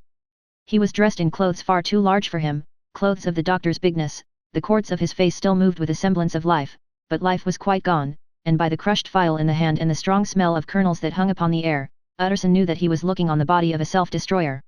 We have come too late, he said sternly, whether to save or punish. Hyde is gone to his account, and it only remains for us to find the body of your master. The far greater proportion of the building was occupied by the theatre, which filled almost the whole ground story and was lighted from above, and by the cabinet, which formed an upper story at one end and looked upon the court. A corridor joined the theatre to the door on the by-street, and with this the cabinet communicated separately by a second flight of stairs. There were besides a few dark closets and a spacious cellar. All these they now thoroughly examined. Each closet needed but a glance, for all were empty, and all, by the dust that fell from their doors, had stood long unopened. The cellar, indeed, was filled with crazy lumber, mostly dating from the times of the surgeon who was Jekyll's predecessor, but even as they opened the door they were advertised of the uselessness of further search, by the fall of a perfect mat of cobweb which had for years sealed up the entrance. Nowhere was there any trace of Henry Jekyll, dead or alive. Poole stamped on the flags of the corridor. He must be buried here, he said, hearkening to the sound. Or he may have fled, said Utterson, and he turned to examine the door in the by-street. It was locked, and lying nearby on the flags, they found the key, already stained with rust. This does not look like use, observed the lawyer. Use? Echoed Poole. Do you not see, sir, it is broken, much as if a man had stamped on it. Aye, continued Utterson, and the fractures, too, are rusty. The two men looked at each other with a scare. This is beyond me, Poole, said the lawyer. Let us go back to the cabinet. They mounted the stair in silence, and still with an occasional awestruck glance at the dead body, proceeded more thoroughly to examine the contents of the cabinet. At one table, there were traces of chemical work, various measured heaps of some white salt being laid on glass saucers, as though for an experiment in which the unhappy man had been prevented. That is the same drug that I was always bringing him, said Poole, and even as he spoke, the kettle with a startling noise boiled over. This brought them to the fireside, where the easy chair was drawn cosily up, and the tea things stood ready to the sitter's elbow, the very sugar in the cup. There were several books on a shelf, one lay beside the tea things open, and Utterson was amazed to find it a copy of a pious work, for which Jekyll had several times expressed a great esteem, annotated, in his own hand with startling blasphemies. Next, in the course of their review of the chamber, the searchers came to the cheval glass, into whose depths they looked with an involuntary horror. But it was so turned as to show them nothing but the rosy glow playing on the roof, the fire sparkling in 100 repetitions along the glazed front of the presses, and their own pale and fearful countenances stooping to look in. This glass has seen some strange things, sir, whispered Poole. And surely none stranger than itself, echoed the lawyer in the same tones. For what did Jekyll? He caught himself up at the word with a start, and then conquering the weakness, what could Jekyll want with it, he said. You may say that, said Poole. Next they turned to the business table. On the desk, among the neat array of papers, a large envelope was uppermost, and bore, in the doctor's hand, the name of Mr. Utterson. The lawyer unsealed it, and several enclosures fell to the floor. The first was a will, drawn in the same eccentric terms as the one which he had returned 6 months before, to serve as a testament in case of death and as a deed of gift in case of disappearance, but in place of the name of Edward Hyde, the lawyer, with indescribable amazement read the name of Gabriel John Utterson. He looked at Poole, and then back at the paper, and last of all at the dead malefactor stretched upon the carpet. My head goes round, he said. He has been all these days in possession, he had no cause to like me, he must have raged to see himself displaced, and he has not destroyed this document. He caught up the next paper, it was a brief note in the doctor's hand and dated at the top. Oh Poole, the lawyer cried, he was alive and here this day. He cannot have been disposed of in so short a space, he must be still alive, he must have fled. And then, why fled? And how? And in that case, can we venture to declare this suicide? Oh, we must be careful. I foresee that we may yet involve your master in some dire catastrophe. Why don't you read it, sir? Asked Poole. Because I fear, replied the lawyer solemnly. God grant I have no cause for it. And with that he brought the paper to his eyes and read as follows. My dear Utterson, when this shall fall into your hands, I shall have disappeared, under what circumstances I have not the penetration to foresee, but my instinct and all the circumstances of my nameless situation tell me that the end is sure and must be early. Go then, and first read the narrative which Lanyon warned me he was to place in your hands, and if you care to hear more, turn to the confession of your unworthy and unhappy friend, Henry Jekyll. There was a third enclosure, asked Utterson. Here, sir, said Poole, and gave into his hands a considerable packet sealed in several places. The lawyer put it in his pocket. I would say nothing of this paper. If your master has fled or is dead, we may at least save his credit. It is now 10, I must go home and read these documents in quiet, but I shall be back before midnight, when we shall send for the police. They went out, locking the door of the theatre behind them, and Utterson, once more leaving the servants gathered about the fire in the hall, trudged back to his office to read the 2 narratives in which this mystery was now to be explained. Dr. Lanyon's narrative. On the 9th of January, now 4 days ago, I received by the evening delivery a registered envelope, addressed in the hand of my colleague and old school companion, Henry Jekyll. I was a good deal surprised by this, for we were by no means in the habit of correspondence. I had seen the man, dined with him, indeed, the night before, and I could imagine nothing in our intercourse that should justify formality of registration. The contents increased my wonder, for this is how the letter ran. 10th December 18th. Dear Lanyon, you are one of my oldest friends, and although we may have differed at times on scientific questions, I cannot remember, at least on my side, any break in our affection. There was never a day when, if you had said to me, Jekyll, my life, my honor, my reason, depend upon you, I would not have sacrificed my left hand to help you. Lanyon, my life, my honor, my reason, are all at your mercy, if you fail me tonight, I am lost. You might suppose, after this preface, that I am going to ask you for something dishonorable to grant. Judge for yourself. I want you to postpone all other engagements for tonight, even if you were summoned to the bedside of an emperor, to take a cab, unless your carriage should be actually at the door, and with this letter in your hand for consultation, to drive straight to my house. Poole, my butler, has his orders, you will find him waiting your arrival with a locksmith. The door of my cabinet is then to be forced, and you are to go in alone, To open the glazed press, letter E, on the left hand, breaking the lock if it be shut, and to draw out, with all its contents as they stand, the fourth drawer from the top or, which is the same thing, the third from the bottom. In my extreme distress of mind, I have a morbid fear of misdirecting you, but even if I am in error, you may know the right drawer by its contents, some powders, a file and a paper book. This drawer I beg of you to carry back with you to Cavendish Square exactly as it stands. That is the first part of the service, now for the second. You should be back, if you set out at once on the receipt of this, long before midnight, but I will leave you that amount of margin, not only in the fear of one of those obstacles that can neither be prevented nor foreseen, but because an hour when your servants are in bed is to be preferred for what will then remain to do. At midnight, then, I have to ask you to be alone in your consulting room, to admit with your own hand into the house a man who will present himself in my name, and to place in his hands the drawer that you will have brought with you from my cabinet. Then you will have played your part and earned my gratitude completely. 5 minutes afterwards, if you insist upon an explanation, you will have understood that these arrangements are of capital importance, and that by the neglect of one of them, fantastic as they must appear, you might have charged your conscience with my death or the shipwreck of my reason.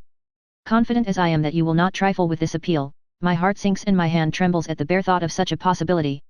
Think of me at this hour, in a strange place, laboring under a blackness of distress that no fancy can exaggerate, and yet well aware that, if you will but punctually serve me, my troubles will roll away like a story that is told. Serve me, my dear Lanyon, and save your friend. H.J. P.S. I had already sealed this up when a fresh terror struck upon my soul. It is possible that the post office may fail me, and this letter not come into your hands until tomorrow morning. In that case, dear Lanyon, do my errand when it shall be most convenient for you in the course of the day, and once more expect my messenger at midnight. It may then already be too late, and if that night passes without event, you will know that you have seen the last of Henry Jekyll. Upon the reading of this letter, I made sure my colleague was insane, but till that was proved beyond the possibility of doubt, I felt bound to do as he requested. The less I understood of this farrago, the less I was in a position to judge of its importance, and an appeal so worded could not be set aside without a grave responsibility. I rose accordingly from table, got into a hansom, and drove straight to Jekyll's house. The butler was awaiting my arrival. He had received by the same post as mine a registered letter of instruction, and had sent at once for a locksmith and a carpenter. The tradesmen came while we were yet speaking, and we moved in a body to old Dr. Denman's surgical theatre, from which, as you are doubtless aware, Jekyll's private cabinet is most conveniently entered. The door was very strong, the lock excellent, the carpenter avowed he would have great trouble and have to do much damage, if force were to be used, and the locksmith was near despair. But this last was a handy fellow, and after 2 hours' work, the door stood open. The press marked E was unlocked, and I took out the drawer, had it filled up with straw and tied in a sheet, and returned with it to Cavendish Square. Here I proceeded to examine its contents. The powders were neatly enough made up, but not with the nicety of the dispensing chemist, so that it was plain they were of Jekyll's private manufacture, and when I opened one of the wrappers I found what seemed to me a simple crystalline salt of a white color. The phial, to which I next turned my attention, might have been about half full of a blood-red liquor, which was highly pungent to the sense of smell and seemed to me to contain phosphorus and some volatile ether. At the other ingredients I could make no guess. The book was an ordinary version book and contained little but a series of dates. These covered a period of many years, but I observed that the entries ceased nearly a year ago and quite abruptly. Here and there a brief remark was appended to a date, usually no more than a single word, double occurring perhaps 6 times in a total of several hundred entries, and once very early in the list and followed by several marks of exclamation, total failure. All this, though it whetted my curiosity, told me little that was definite. Here were a file of some salt, and the record of a series of experiments that had led, like too many of Jekyll's investigations, to no end of practical usefulness. How could the presence of these articles in my house affect either the honor, the sanity, or the life of my flighty colleague? If his messenger could go to one place, why could he not go to another? And even granting some impediment, why was this gentleman to be received by me in secret? The more I reflected the more convinced I grew that I was dealing with a case of cerebral disease, and though I dismissed my servants to bed, I loaded an old revolver, that I might be found in some posture of self-defense. 12 o'clock had scarce rung out over London, ere the knocker sounded very gently on the door. I went myself at the summons, and found a small man crouching against the pillars of the portico. "Are you come from Dr. Jekyll?" I asked. He told me yes by a constrained gesture, and when I had bidden him enter, he did not obey me without a searching backward glance into the darkness of the square. There was a policeman not far off, advancing with his bull's eye open, and at the sight, I thought my visitor started and made greater haste. These particulars struck me, I confess, disagreeably, and as I followed him into the bright light of the consulting room, I kept my hand ready on my weapon. Here, at last, I had a chance of clearly seeing him. I had never set eyes on him before, so much was certain. He was small, as I have said. I was struck besides with the shocking expression of his face, with his remarkable combination of great muscular activity and great apparent debility of constitution, and, last but not least, with the odd, subjective disturbance caused by his neighborhood. This bore some resemblance to incipient rigor, and was accompanied by a marked sinking of the pulse. At the time, I set it down to some idiosyncratic, personal distaste, and merely wondered at the acuteness of the symptoms, but I have since had reason to believe the cause to lie much deeper in the nature of man, and to turn on some nobler hinge than the principle of hatred. This person, who had thus, from the first moment of his entrance, struck in me what I can only describe as a disgustful curiosity, was dressed in a fashion that would have made an ordinary person laughable. His clothes, that is to say, although they were of rich and sober fabric, were enormously too large for him in every measurement, the trousers hanging on his legs and rolled up to keep them from the ground, the waist of the coat below his haunches, and the collar sprawling wide upon his shoulders. Strange to relate, this ludicrous accoutrement was far from moving me to laughter. Rather, as there was something abnormal and misbegotten in the very essence of the creature that now faced me, something seizing, surprising and revolting, this fresh disparity seemed but to fit in with and to reinforce it, so that to my interest in the man's nature and character, there was added a curiosity as to his origin, his life, his fortune, and status in the world. These observations, though they have taken so great a space to be set down in, were yet the work of a few seconds. My visitor was, indeed, on fire with sombre excitement. "Have you got it?" he cried. "Have you got it?" And so lively was his impatience that he even laid his hand upon my arm and sought to shake me. I put him back, conscious at his touch of a certain icy pang along my blood. "Come, sir," said I. "You forget that I have not yet the pleasure of your acquaintance. Be seated, if you please." And I showed him an example, and sat down myself in my customary seat and with as fair an imitation of my ordinary manner to a patient, as the lateness of the hour, the nature of my preoccupations, and the horror I had of my visitor, would suffer me to muster. "I beg your pardon, Dr. Lanyon," he replied civilly enough. "What you say is very well founded, and my impatience has shown its heels to my politeness. I come here at the instance of your colleague, Dr. Henry Jekyll, on a piece of business of some moment, and I understood." He paused and put his hand to his throat, and I could see, in spite of his collected manner, that he was wrestling against the approaches of the hysteria. "I understood, a drawer." But here I took pity on my visitor's suspense, and some perhaps on my own growing curiosity. "There it is, sir," said I, pointing to the drawer, where it lay on the floor behind a table and still covered with the sheet. He sprang to it, and then paused, and laid his hand upon his heart.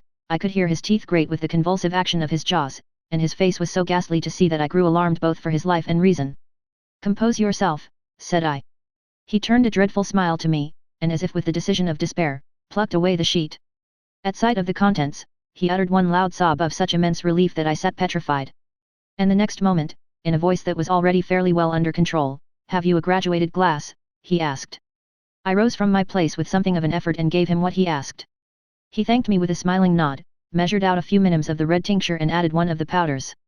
The mixture, which was at first of a reddish hue, began, in proportion as the crystals melted, to brighten in color, to effervesce audibly, and to throw off small fumes of vapor. Suddenly and at the same moment, the ebullition ceased and the compound changed to a dark purple, which faded again more slowly to a watery green. My visitor, who had watched these metamorphoses with a keen eye, smiled, set down the glass upon the table, and then turned and looked upon me with an air of scrutiny. "And now," said he, "to settle what remains. Will you be wise? Will you be guided? Will you suffer me to take this glass in my hand and to go forth from your house without further parley? Or has the greed of curiosity too much command of you? Think before you answer, for it shall be done as you decide. As you decide, you shall be left as you were before, and neither richer nor wiser, unless the sense of service rendered to a man in mortal distress may be counted as a kind of riches of the soul. Or, if you shall so prefer to choose, a new province of knowledge and new avenues to fame and power shall be laid open to you, here, in this room, upon the instant, and your sight shall be blasted by a prodigy to stagger the unbelief of Satan." "Sir," said I, affecting a coolness that I was far from truly possessing, "you speak enigmas, and you will perhaps not wonder that I hear you with no very strong impression of belief. But I have gone too far in the way of inexplicable services to pause before I see the end." "It is well," replied my visitor. "Lanyon, you remember your vows, what follows is under the seal of our profession. And now, you who have so long been bound to the most narrow and material views, you who have denied the virtue of transcendental medicine, you who have derided your superiors, behold." He put the glass to his lips and drank at one gulp. A cry followed, he reeled, staggered, clutched at the table and held on, staring with injected eyes, gasping with open mouth, and as I looked there came, I thought, a change. He seemed to swell, his face became suddenly black and the features seemed to melt and alter, and the next moment, I had sprung to my feet and leaped back against the wall, my arms raised to shield me from that prodigy, my mind submerged in terror. "Oh God!" I screamed, and "Oh God!" again and again, for there before my eyes, pale and shaken, and half fainting, and groping before him with his hands, like a man restored from death, there stood Henry Jekyll. What he told me in the next hour, I cannot bring my mind to set on paper. I saw what I saw, I heard what I heard, and my soul sickened at it, and yet now when that sight has faded from my eyes, I ask myself if I believe it, and I cannot answer. My life is shaken to its roots, sleep has left me, the deadliest terror sits by me at all hours of the day and night, and I feel that my days are numbered, and that I must die, and yet I shall die incredulous. As for the moral turpitude that man unveiled to me, even with tears of penitence, I cannot, even in memory, dwell on it without a start of horror. I will say but one thing, Utterson, and that, if you can bring your mind to credit it, will be more than enough. The creature who crept into my house that night was, on Jekyll's own confession, known by the name of Hyde and hunted for in every corner of the land as the murderer of Carew. Hasty Lanyon. Henry Jekyll's full statement of the case. I was born in the year 18, to a large fortune, endowed besides with excellent parts, inclined by nature to industry, fond of the respect of the wise and good among my fellow men, and thus, as might have been supposed, with every guarantee of an honourable and distinguished future. And indeed the worst of my faults was a certain impatient gaiety of disposition, such as has made the happiness of many, but such as I found it hard to reconcile with my imperious desire to carry my head high, and wear a more than commonly grave countenance before the public. Hence it came about that I concealed my pleasures, and that when I reached years of reflection, and began to look round me and take stock of my progress and position in the world, I stood already committed to a profound duplicity of life. Many a man would have even blazoned such irregularities as I was guilty of, but from the high views that I had set before me, I regarded and hid them with an almost morbid sense of shame. It was thus rather the exacting nature of my aspirations than any particular degradation in my faults, that made me what I was, and, with even a deeper trench than in the majority of men, severed in me those provinces of good and ill which divide and compound man's dual nature. In this case, I was driven to reflect deeply and inveterately on that hard law of life, which lies at the root of religion and is one of the most plentiful springs of distress. Though so profound a double-dealer, I was in no sense a hypocrite, both sides of me were in dead earnest, I was no more myself when I laid aside restraint and plunged in shame, than when I laboured, in the eye of day, at the furtherance of knowledge or the relief of sorrow and suffering. And it chanced that the direction of my scientific studies, which led wholly towards the mystic and the transcendental, reacted and shed a strong light on this consciousness of the perennial war among my members. With every day, and from both sides of my intelligence, the moral and the intellectual, I thus drew steadily nearer to that truth, by whose partial discovery I have been doomed to such a dreadful shipwreck, that man is not truly one, but truly two. I say two, because the state of my own knowledge does not pass beyond that point. Others will follow, others will outstrip me on the same lines, and I hazard the guess that man will be ultimately known for a mere polity of multifarious, incongruous, and independent denizens. I, for my part, from the nature of my life, advanced infallibly in one direction and in one direction only. It was on the moral side, and in my own person, that I learned to recognize the thorough and primitive duality of man. I saw that, of the two natures that contended in the field of my consciousness, even if I could rightly be said to be either, it was only because I was radically both, and from an early date, even before the course of my scientific discoveries had begun to suggest the most naked possibility of such a miracle, I had learned to dwell with pleasure, as a beloved daydream, on the thought of the separation of these elements. If each, I told myself, could be housed in separate identities, life would be relieved of all that was unbearable, the unjust might go his way, delivered from the aspirations and remorse of his more upright twin, and the just could walk steadfastly and securely on his upward path, doing the good things in which he found his pleasure, and no longer exposed to disgrace and penitence by the hands of this extraneous evil. It was the curse of mankind that these incongruous faggots were thus bound together, that in the agonized womb of consciousness, these polar twins should be continuously struggling. How, then were they dissociated? I was so far in my reflections when, as I have said, a side light began to shine upon the subject from the laboratory table. I began to perceive more deeply than it has ever yet been stated, the trembling immateriality, the mist-like transience, of this seemingly so solid body in which we walk attired. Certain agents I found to have the power to shake and pluck back that fleshly vestment, even as a wind might toss the curtains of a pavilion. For two good reasons, I will not enter deeply into this scientific branch of my confession. First, because I have been made to learn that the doom and burthen of our life is bound forever on man's shoulders, and when the attempt is made to cast it off, it but returns upon us with more unfamiliar and more awful pressure. Second, because, as my narrative will make, alas, too evident, my discoveries were incomplete. Enough then, that I not only recognized my natural body from the mere aura and effulgence of certain of the powers that made up my spirit, but managed to compound a drug by which these powers should be dethroned from their supremacy, and a second form and countenance substituted, none the less natural to me because they were the expression, and bore the stamp of lower elements in my soul. I hesitated long before I put this theory to the test of practice. I knew well that I risked death, for any drug that so potently controlled and shook the very fortress of identity, might, by the least scruple of an overdose or at the least inopportunity in the moment of exhibition, utterly blot out that immaterial tabernacle which I looked to it to change. But the temptation of a discovery so singular and profound at last overcame the suggestions of alarm. I had long since prepared my tincture. I purchased at once, from a firm of wholesale chemists, a large quantity of a particular salt which I knew, from my experiments, to be the last ingredient required, and late one accursed night, I compounded the elements, watched them boil and smoke together in the glass, and when the ebullition had subsided, with a strong glow of courage, drank off the potion. The most racking pangs succeeded, a grinding in the bones, deadly nausea, and a horror of the spirit that cannot be exceeded at the hour of birth or death. Then these agonies began swiftly to subside, and I came to myself as if out of a great sickness. There was something strange in my sensations, something indescribably new and, from its very novelty, incredibly sweet.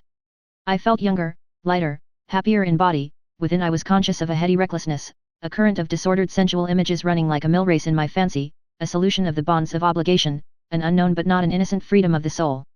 I knew myself, at the first breath of this new life, to be more wicked, tenfold more wicked, sold a slave to my original evil, and the thought, in that moment, braced and delighted me like wine.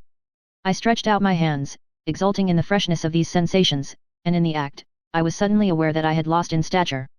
There was no mirror, at that date, in my room. That which stands beside me as I write, was brought there later on and for the very purpose of these transformations.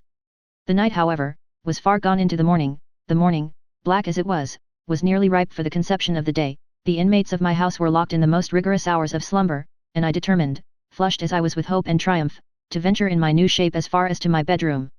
I crossed the yard, wherein the constellations looked down upon me. I could have thought, with wonder, the first creature of that sort that their unsleeping vigilance had yet disclosed to them. I stole through the corridors, a stranger in my own house, and coming to my room, I saw for the first time the appearance of Edward Hyde. I must here speak by theory alone, saying not that which I know, but that which I suppose to be most probable. The evil side of my nature, to which I had now transferred the stamping efficacy, was less robust and less developed than the good which I had just deposed. Again, in the course of my life, which had been, after all, 9/10 a life of effort, virtue, and control, it had been much less exercised and much less exhausted. And hence, as I think, it came about that Edward Hyde was so much smaller, slighter, and younger than Henry Jekyll. Even as good shone upon the countenance of the one, evil was written broadly and plainly on the face of the other. Evil besides, which I must still believe to be the lethal side of man, had left on that body an imprint of deformity and decay. And yet when I looked upon that ugly idol in the glass, I was conscious of no repugnance, rather of a leap of welcome. This, too, was myself. It seemed natural and human. In my eyes it bore a livelier image of the spirit. It seemed more express and single, than the imperfect and divided countenance I had been hitherto accustomed to call mine. And in so far I was doubtless right. I have observed that when I wore the semblance of Edward Hyde, none could come near to me at first without a visible misgiving of the flesh. This, as I take it, was because all human beings, as we meet them, are commingled out of good and evil, and Edward Hyde, alone in the ranks of mankind, was pure evil. I lingered but a moment at the mirror. The second and conclusive experiment had yet to be attempted. It yet remained to be seen if I had lost my identity beyond redemption and must flee before daylight from a house that was no longer mine, and hurrying back to my cabinet, I once more prepared and drank the cup, once more suffered the pangs of dissolution, and came to myself once more with the character, the stature, and the face of Henry Jekyll. That night I had come to the fatal crossroads. Had I approached my discovery in a more noble spirit, had I risked the experiment while under the empire of generous or pious aspirations, all must have been otherwise, and from these agonies of death and birth, I had come forth an angel instead of a fiend. The drug had no discriminating action, it was neither diabolical nor divine, it but shook the doors of the prison house of my disposition, and like the captives of Philippi, that which stood within ran forth. At that time my virtue slumbered, my evil, kept awake by ambition, was alert and swift to seize the occasion, and the thing that was projected was Edward Hyde. Hence, although I had now two characters as well as two appearances, one was wholly evil, and the other was still the old Henry Jekyll, that incongruous compound of whose reformation and improvement I had already learned to despair. The movement was thus wholly toward the worse. Even at that time, I had not conquered my aversions to the dryness of a life of study. I would still be merrily disposed at times, and as my pleasures were, to say the least, undignified, and I was not only well known and highly considered, but growing towards the elderly man, this incoherency of my life was daily growing more unwelcome. It was on this side that my new power tempted me until I fell in slavery. I had but to drink the cup, to doff at once the body of the noted professor, and to assume, like a thick cloak, that of Edward Hyde. I smiled at the notion, it seemed to me at the time to be humorous, and I made my preparations with the most studious care. I took and furnished that house in Soho, to which Hyde was tracked by the police, and engaged as a housekeeper a creature whom I knew well to be silent and unscrupulous. On the other side, I announced to my servants that a Mr. Hyde, whom I described, was to have full liberty and power about my house in the square, and to parry mishaps. I even called and made myself a familiar object, in my second character. I next drew up that will to which you so much objected, so that if anything befell me in the person of Dr. Jekyll, I could enter on that of Edward Hyde without pecuniary loss. And thus fortified, as I supposed, on every side, I began to profit by the strange immunities of my position. Men have before hired bravos to transact their crimes, while their own person and reputation sat under shelter. I was the first that ever did so for his pleasures. I was the first that could plod in the public eye with a load of genial respectability, and in a moment, like a schoolboy, strip off these lendings and spring headlong into the sea of liberty. But for me, in my impenetrable mantle, the safety was complete. Think of it, I did not even exist. Let me but escape into my laboratory door, give me but a second or two to mix and swallow the draught that I had always standing ready, and whatever he had done, Edward Hyde would pass away like the stain of breath upon a mirror, and there in his stead, quietly at home, trimming the midnight lamp in his study, a man who could afford to laugh at suspicion, would be Henry Jekyll. The pleasures which I made haste to seek in my disguise were, as I have said, undignified, I would scarce use a harder term. But in the hands of Edward Hyde, they soon began to turn toward the monstrous. When I would come back from these excursions, I was often plunged into a kind of wonder at my vicarious depravity. This familiar that I called out of my own soul, and sent forth alone to do his good pleasure, was a being inherently malign and villainous, his every act and thought centered on self, drinking pleasure with bestial avidity from any degree of torture to another, relentless like a man of stone. Henry Jekyll stood at times aghast before the acts of Edward Hyde, but the situation was apart from ordinary laws, and insidiously relaxed the grasp of conscience. It was Hyde, after all, and Hyde alone, that was guilty. Jekyll was no worse, he woke again to his good qualities seemingly unimpaired, he would even make haste, where it was possible, to undo the evil done by Hyde. And thus his conscience slumbered. Into the details of the infamy at which I thus connived, for even now I can scarce grant that I committed it, I have no design of entering, I mean but to point out the warnings and the successive steps with which my chastisement approached. I met with one accident which, as it brought on no consequence, I shall no more than mention. An act of cruelty to a child aroused against me the anger of a passer-by, whom I recognized the other day in the person of your kinsman. The doctor and the child's family joined him. There were moments when I feared for my life, and at last, in order to pacify their too just resentment, Edward Hyde had to bring them to the door, and pay them in a cheque drawn in the name of Henry Jekyll. But this danger was easily eliminated from the future, by opening an account at another bank in the name of Edward Hyde himself, and when, by sloping my own hand backward, I had supplied my double with a signature, I thought I sat beyond the reach of fate. Some 2 months before the murder of Sir Danvers, I had been out for one of my adventures, had returned at a late hour, and woke the next day in bed with somewhat odd sensations. It was in vain I looked about me, in vain I saw the decent furniture and tall proportions of my room in the square, in vain that I recognized the pattern of the bed curtains and the design of the mahogany frame. Something still kept insisting that I was not where I was, that I had not wakened where I seemed to be, but in the little room in Soho where I was accustomed to sleep in the body of Edward Hyde. I smiled to myself, and in my psychological way, began lazily to inquire into the elements of this illusion, occasionally, even as I did so, dropping back into a comfortable morning doze. I was still so engaged when, in one of my more wakeful moments, my eyes fell upon my hand. Now the hand of Henry Jekyll, as you have often remarked, was professional in shape and size, it was large, firm, white, and comely. But the hand which I now saw, clearly enough, in the yellow light of a mid-London morning, lying half shut on the bedclothes, was lean, corded, knuckly, of a dusky pallor and thickly shaded with a swart growth of hair. It was the hand of Edward Hyde. I must have stared upon it for near half a minute, sunk as I was in the mere stupidity of wonder, before terror woke up in my breast as sudden and startling as the crash of cymbals, and bounding from my bed I rushed to the mirror. At the sight that met my eyes, my blood was changed into something exquisitely thin and icy.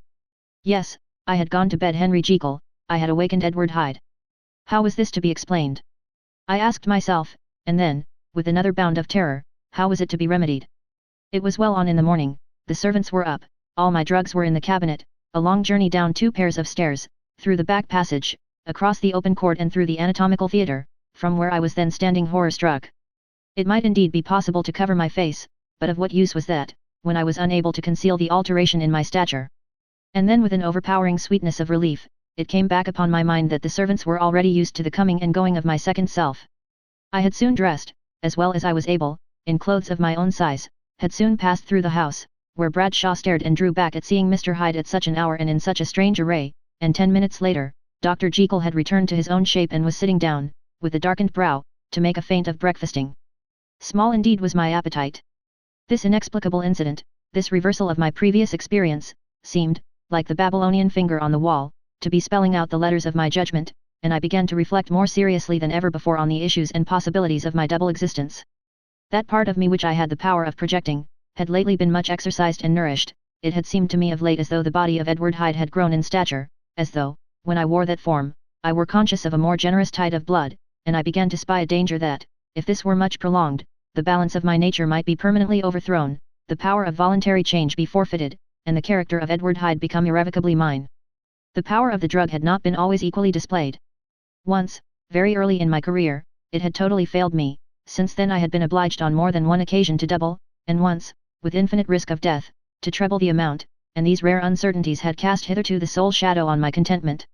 Now, however, and in the light of that morning's accident, I was led to remark that whereas, in the beginning, the difficulty had been to throw off the body of Jekyll, it had of late gradually but decidedly transferred itself to the other side. All things therefore seemed to point to this, that I was slowly losing hold of my original and better self, and becoming slowly incorporated with my second and worse. Between these two, I now felt I had to choose. My two natures had memory in common, but all other faculties were most unequally shared between them. Jekyll, who was composite, now with the most sensitive apprehensions, now with a greedy gusto, projected and shared in the pleasures and adventures of Hyde, but Hyde was indifferent to Jekyll, or but remembered him as the mountain bandit remembers the cavern in which he conceals himself from pursuit. Jekyll had more than a father's interest, Hyde had more than a son's indifference. To cast in my lot with Jekyll, was to die to those appetites which I had long secretly indulged and had of late begun to pamper. To cast it in with Hyde, was to die to 1,000 interests and aspirations, and to become, at a blow and forever, despised and friendless. The bargain might appear unequal, but there was still another consideration in the scales, for while Jekyll would suffer smartingly in the fires of abstinence, Hyde would be not even conscious of all that he had lost. Strange as my circumstances were, the terms of this debate are as old and commonplace as man, much the same inducements and alarms cast the die for any tempted and trembling sinner, and it fell out with me, as it falls with so vast a majority of my fellows, that I chose the better part and was found wanting in the strength to keep to it. Yes, I preferred the elderly and discontented doctor, surrounded by friends and cherishing honest hopes, and bade a resolute farewell to the liberty, the comparative youth, the light step, leaping impulses and secret pleasures, that I had enjoyed in the disguise of Hyde. I made this choice perhaps with some unconscious reservation, for I neither gave up the house in Soho, nor destroyed the clothes of Edward Hyde, which still lay ready in my cabinet. For 2 months, however, I was true to my determination. For 2 months, I led a life of such severity as I had never before attained to, and enjoyed the compensations of an approving conscience. But time began at last to obliterate the freshness of my alarm, the praises of conscience began to grow into a thing of course, I began to be tortured with throes and longings, as of Hyde struggling after freedom, and at last, in an hour of moral weakness, I once again compounded and swallowed the transforming draught. I do not suppose that, when a drunkard reasons with himself upon his vice, he is once out of 500 times affected by the dangers that he runs through his brutish, physical insensibility, neither had I, long as I had considered my position, made enough allowance for the complete moral insensibility and insensate readiness to evil, which were the leading characters of Edward Hyde. Yet it was by these that I was punished. My devil had been long caged, he came out roaring. I was conscious, even when I took the draught, of a more unbridled, a more furious propensity to ill. It must have been this, I suppose, that stirred in my soul that tempest of impatience with which I listened to the civilities of my unhappy victim. I declare, at least, before God, no man morally sane could have been guilty of that crime upon so pitiful a provocation, and that I struck in no more reasonable spirit than that in which a sick child may break a plaything. But I had voluntarily stripped myself of all those balancing instincts by which even the worst of us continues to walk with some degree of steadiness among temptations, and in my case, to be tempted, however slightly, was to fall. Instantly the spirit of hell awoke in me and raged. With a transport of glee, I mauled the unresisting body, tasting delight from every blow, and it was not till weariness had begun to succeed, that I was suddenly, in the top fit of my delirium, struck through the heart by a cold thrill of terror. A mist dispersed, I saw my life to be forfeit, and fled from the scene of these excesses, at once glorying and trembling, my lust of evil gratified and stimulated, my love of life screwed to the topmost peg. I ran to the house in Soho, and, to make assurance doubly sure, destroyed my papers.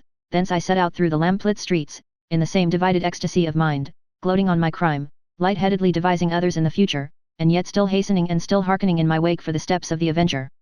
Hyde had a song upon his lips as he compounded the draught, and as he drank it, pledged the dead man. The pangs of transformation had not done tearing him, before Henry Jekyll, with streaming tears of gratitude and remorse, had fallen upon his knees and lifted his clasped hands to God. The veil of self-indulgence was rent from head to foot. I saw my life as a whole, I followed it up from the days of childhood, when I had walked with my father's hand, and through the self-denying toils of my professional life, to arrive again and again, with the same sense of unreality, at the damned horrors of the evening.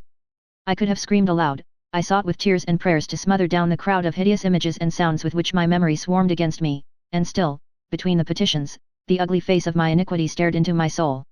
As the acuteness of this remorse began to die away, it was succeeded by a sense of joy. The problem of my conduct was solved.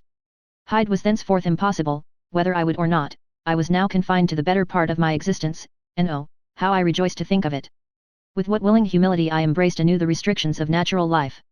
With what sincere renunciation I locked the door by which I had so often gone and come, and ground the key under my heel!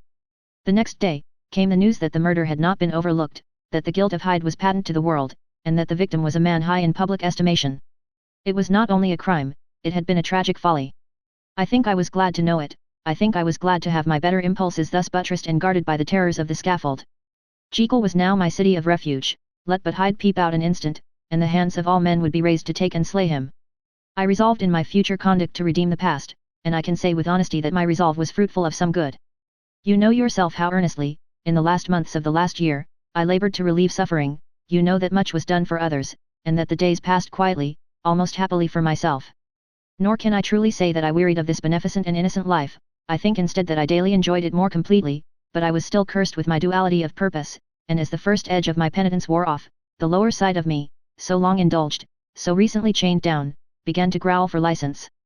Not that I dreamed of resuscitating Hyde, the bare idea of that would startle me to frenzy, no, it was in my own person that I was once more tempted to trifle with my conscience, and it was as an ordinary secret sinner that I at last fell before the assaults of temptation.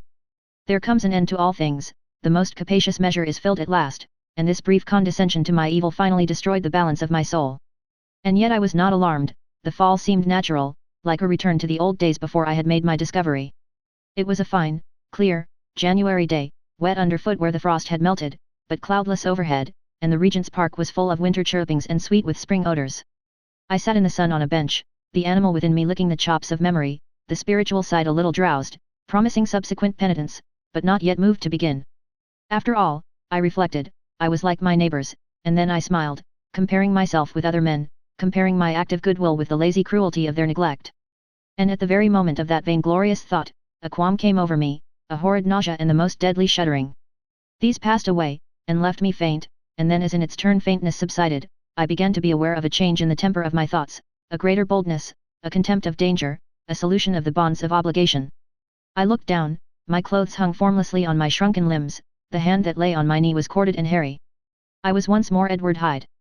A moment before I had been safe of all men's respect, wealthy, beloved, the cloth laying for me in the dining room at home, and now I was the common quarry of mankind, hunted, houseless, a known murderer, thrall to the gallows. My reason wavered, but it did not fail me utterly. I have more than once observed that in my second character, my faculties seemed sharpened to a point and my spirits more tensely elastic, thus it came about that, where Jekyll perhaps might have succumbed, Hyde rose to the importance of the moment. My drugs were in one of the presses of my cabinet, how was I to reach them? That was the problem that, crushing my temples in my hands, I set myself to solve. The laboratory door I had closed. If I sought to enter by the house, my own servants would consign me to the gallows. I saw I must employ another hand, and thought of Lanyon. How was he to be reached? How persuaded? Supposing that I escaped capture in the streets, how was I to make my way into his presence? And how should I, an unknown and displeasing visitor, prevail on the famous physician to rifle the study of his colleague, Dr. Jekyll? Then I remembered that of my original character, one part remained to me, I could write my own hand, and once I had conceived that kindling spark, the way that I must follow became lighted up from end to end. Thereupon, I arranged my clothes as best I could, and summoning a passing hansom, drove to an hotel in Portland Street, the name of which I chanced to remember. At my appearance, which was indeed comical enough, however tragic a fate these garments covered, the driver could not conceal his mirth. I gnashed my teeth upon him with a gust of devilish fury, and the smile withered from his face, happily for him, yet more happily for myself, for in another instant I had certainly dragged him from his perch. At the inn, as I entered, I looked about me with so black a countenance as made the attendants tremble. Not a look did they exchange in my presence, but obsequiously took my orders, led me to a private room, and brought me wherewithal to write. Hyde in danger of his life was a creature new to me, shaken with inordinate anger, strung to the pitch of murder, lusting to inflict pain. Yet the creature was astute, mastered his fury with a great effort of the will, composed his 2 important letters, one to Lanyon and one to Poole, and that he might receive actual evidence of their being posted, sent them out with directions that they should be registered. Thenceforward, he sat all day over the fire in the private room, gnawing his nails. There he dined, sitting alone with his fears, the waiter visibly quailing before his eye, and thence, when the night was fully come, he set forth in the corner of a closed cab, and was driven to and fro about the streets of the city. I cannot say, that child of hell had nothing human, nothing lived in him but fear and hatred. And when at last, thinking the driver had begun to grow suspicious, he discharged the cab and ventured on foot, attired in his misfitting clothes, an object marked out for observation, into the midst of the nocturnal passengers, these 2 base passions raged within him like a tempest. He walked fast, hunted by his fears, chattering to himself, skulking through the less frequented thoroughfares, counting the minutes that still divided him from midnight. Once a woman spoke to him, offering, I think, a box of lights. He smote her in the face, and she fled. When I came to myself at Lanyon's, the horror of my old friend perhaps affected me somewhat, I do not know, it was at least but a drop in the sea to the abhorrence with which I looked back upon these hours. A change had come over me. It was no longer the fear of the gallows, it was the horror of being Hyde that racked me. I received Lanyon's condemnation partly in a dream, it was partly in a dream that I came home to my own house and got into bed. I slept after the prostration of the day, with a stringent and profound slumber which not even the nightmares that wrung me could avail to break. I awoke in the morning shaken, weakened, but refreshed. I still hated and feared the thought of the brute that slept within me, and I had not of course forgotten the appalling dangers of the day before, but I was once more at home, in my own house and close to my drugs, and gratitude for my escape shone so strong in my soul that it almost rivaled the brightness of hope. I was stepping leisurely across the court after breakfast, drinking the chill of the air with pleasure, when I was seized again with those indescribable sensations that heralded the change, and I had but the time to gain the shelter of my cabinet, before I was once again raging and freezing with the passions of Hyde. It took on this occasion a double dose to recall me to myself, and alas! 6 hours after, as I sat looking sadly in the fire, the pangs returned, and the drug had to be re-administered. In short, from that day forth it seemed only by a great effort as of gymnastics, and only under the immediate stimulation of the drug, that I was able to wear the countenance of Jekyll. At all hours of the day and night, I would be taken with the premonitory shudder. Above all, if I slept, or even dozed for a moment in my chair, it was always as Hyde that I awakened. Under the strain of this continually impending doom and by the sleeplessness to which I now condemned myself, even beyond what I had thought possible to man, I became, in my own person, a creature eaten up and emptied by fever, languidly weak both in body and mind, and solely occupied by one thought, the horror of my other self. But when I slept, or when the virtue of the medicine wore off, I would leap almost without transition, for the pangs of transformation grew daily less marked, into the possession of a fancy brimming with images of terror, a soul boiling with causeless hatreds, and a body that seemed not strong enough to contain the raging energies of life. The powers of Hyde seemed to have grown with the sickliness of Jekyll. And certainly the hate that now divided them was equal on each side. With Jekyll, it was a thing of vital instinct. He had now seen the full deformity of that creature that shared with him some of the phenomena of consciousness, and was coer with him to death, and beyond these links of community, which in themselves made the most poignant part of his distress, he thought of Hyde, for all his energy of life, as of something not only hellish but inorganic. This was the shocking thing, that the slime of the pit seemed to utter cries and voices, that the amorphous dust gesticulated and sinned, that what was dead, and had no shape, should usurp the offices of life. And this again, that insurgent horror was knit to him closer than a wife, closer than an eye, lay caged in his flesh, where he heard it mutter and felt it struggle to be born, and at every hour of weakness, and in the confidence of slumber, prevailed against him, and deposed him out of life. The hatred of Hyde for Jekyll was of a different order. His terror of the gallows drove him continually to commit temporary suicide, and return to his subordinate station of a part instead of a person, but he loathed the necessity, he loathed the despondency into which Jekyll was now fallen, and he resented the dislike with which he was himself regarded. Hence the ape-like tricks that he would play me, scrawling in my own hand blasphemies on the pages of my books, burning the letters and destroying the portrait of my father, and indeed, had it not been for his fear of death, he would long ago have ruined himself in order to involve me in the ruin. But his love of life is wonderful. I go further, I, who sicken and freeze at the mere thought of him, when I recall the abjection and passion of this attachment, and when I know how he fears my power to cut him off by suicide, I find it in my heart to pity him. It is useless, and the time awfully fails me, to prolong this description. No one has ever suffered such torments, let that suffice, and yet even to these, habit brought, no, not alleviation, but a certain callousness of soul, a certain acquiescence of despair, and my punishment might have gone on for years, but for the last calamity which has now fallen, and which has finally severed me from my own face and nature. My provision of the salt, which had never been renewed since the date of the first experiment, began to run low. I sent out for a fresh supply and mixed the draught, the ebullition followed, and the first change of colour, not the second, I drank it and it was without efficiency. You will learn from Poole how I have had London ransacked, it was in vain, and I am now persuaded that my first supply was impure, and that it was that unknown impurity which lent efficacy to the draught. About a week has passed, and I am now finishing this statement under the influence of the last of the old powders. This, then, is the last time, short of a miracle, that Henry Jekyll can think his own thoughts or see his own face, now how sadly altered, in the glass. Nor must I delay too long to bring my writing to an end, for if my narrative has hitherto escaped destruction, it has been by a combination of great prudence and great good luck. Should the throes of change take me in the act of writing it, Hyde will tear it in pieces, but if some time shall have elapsed after I have laid it by, his wonderful selfishness and circumscription to the moment will probably save it once again from the action of his ape-like spite. And indeed the doom that is closing on us both has already changed and crushed him. Half an hour from now, when I shall again and forever reign to that hated personality, I know how I shall sit shuddering and weeping in my chair, or continue, with the most strained and fear-struck ecstasy of listening, to pace up and down this room, my last earthly refuge, and give ear to every sound of menace. Will Hyde die upon the scaffold? Or will he find courage to release himself at the last moment? God knows, I am careless, this is my true hour of death, and what is to follow concerns another than myself. Here then, as I lay down the pen and proceed to seal up my confession, I bring the life of that unhappy Henry Jekyll to an end.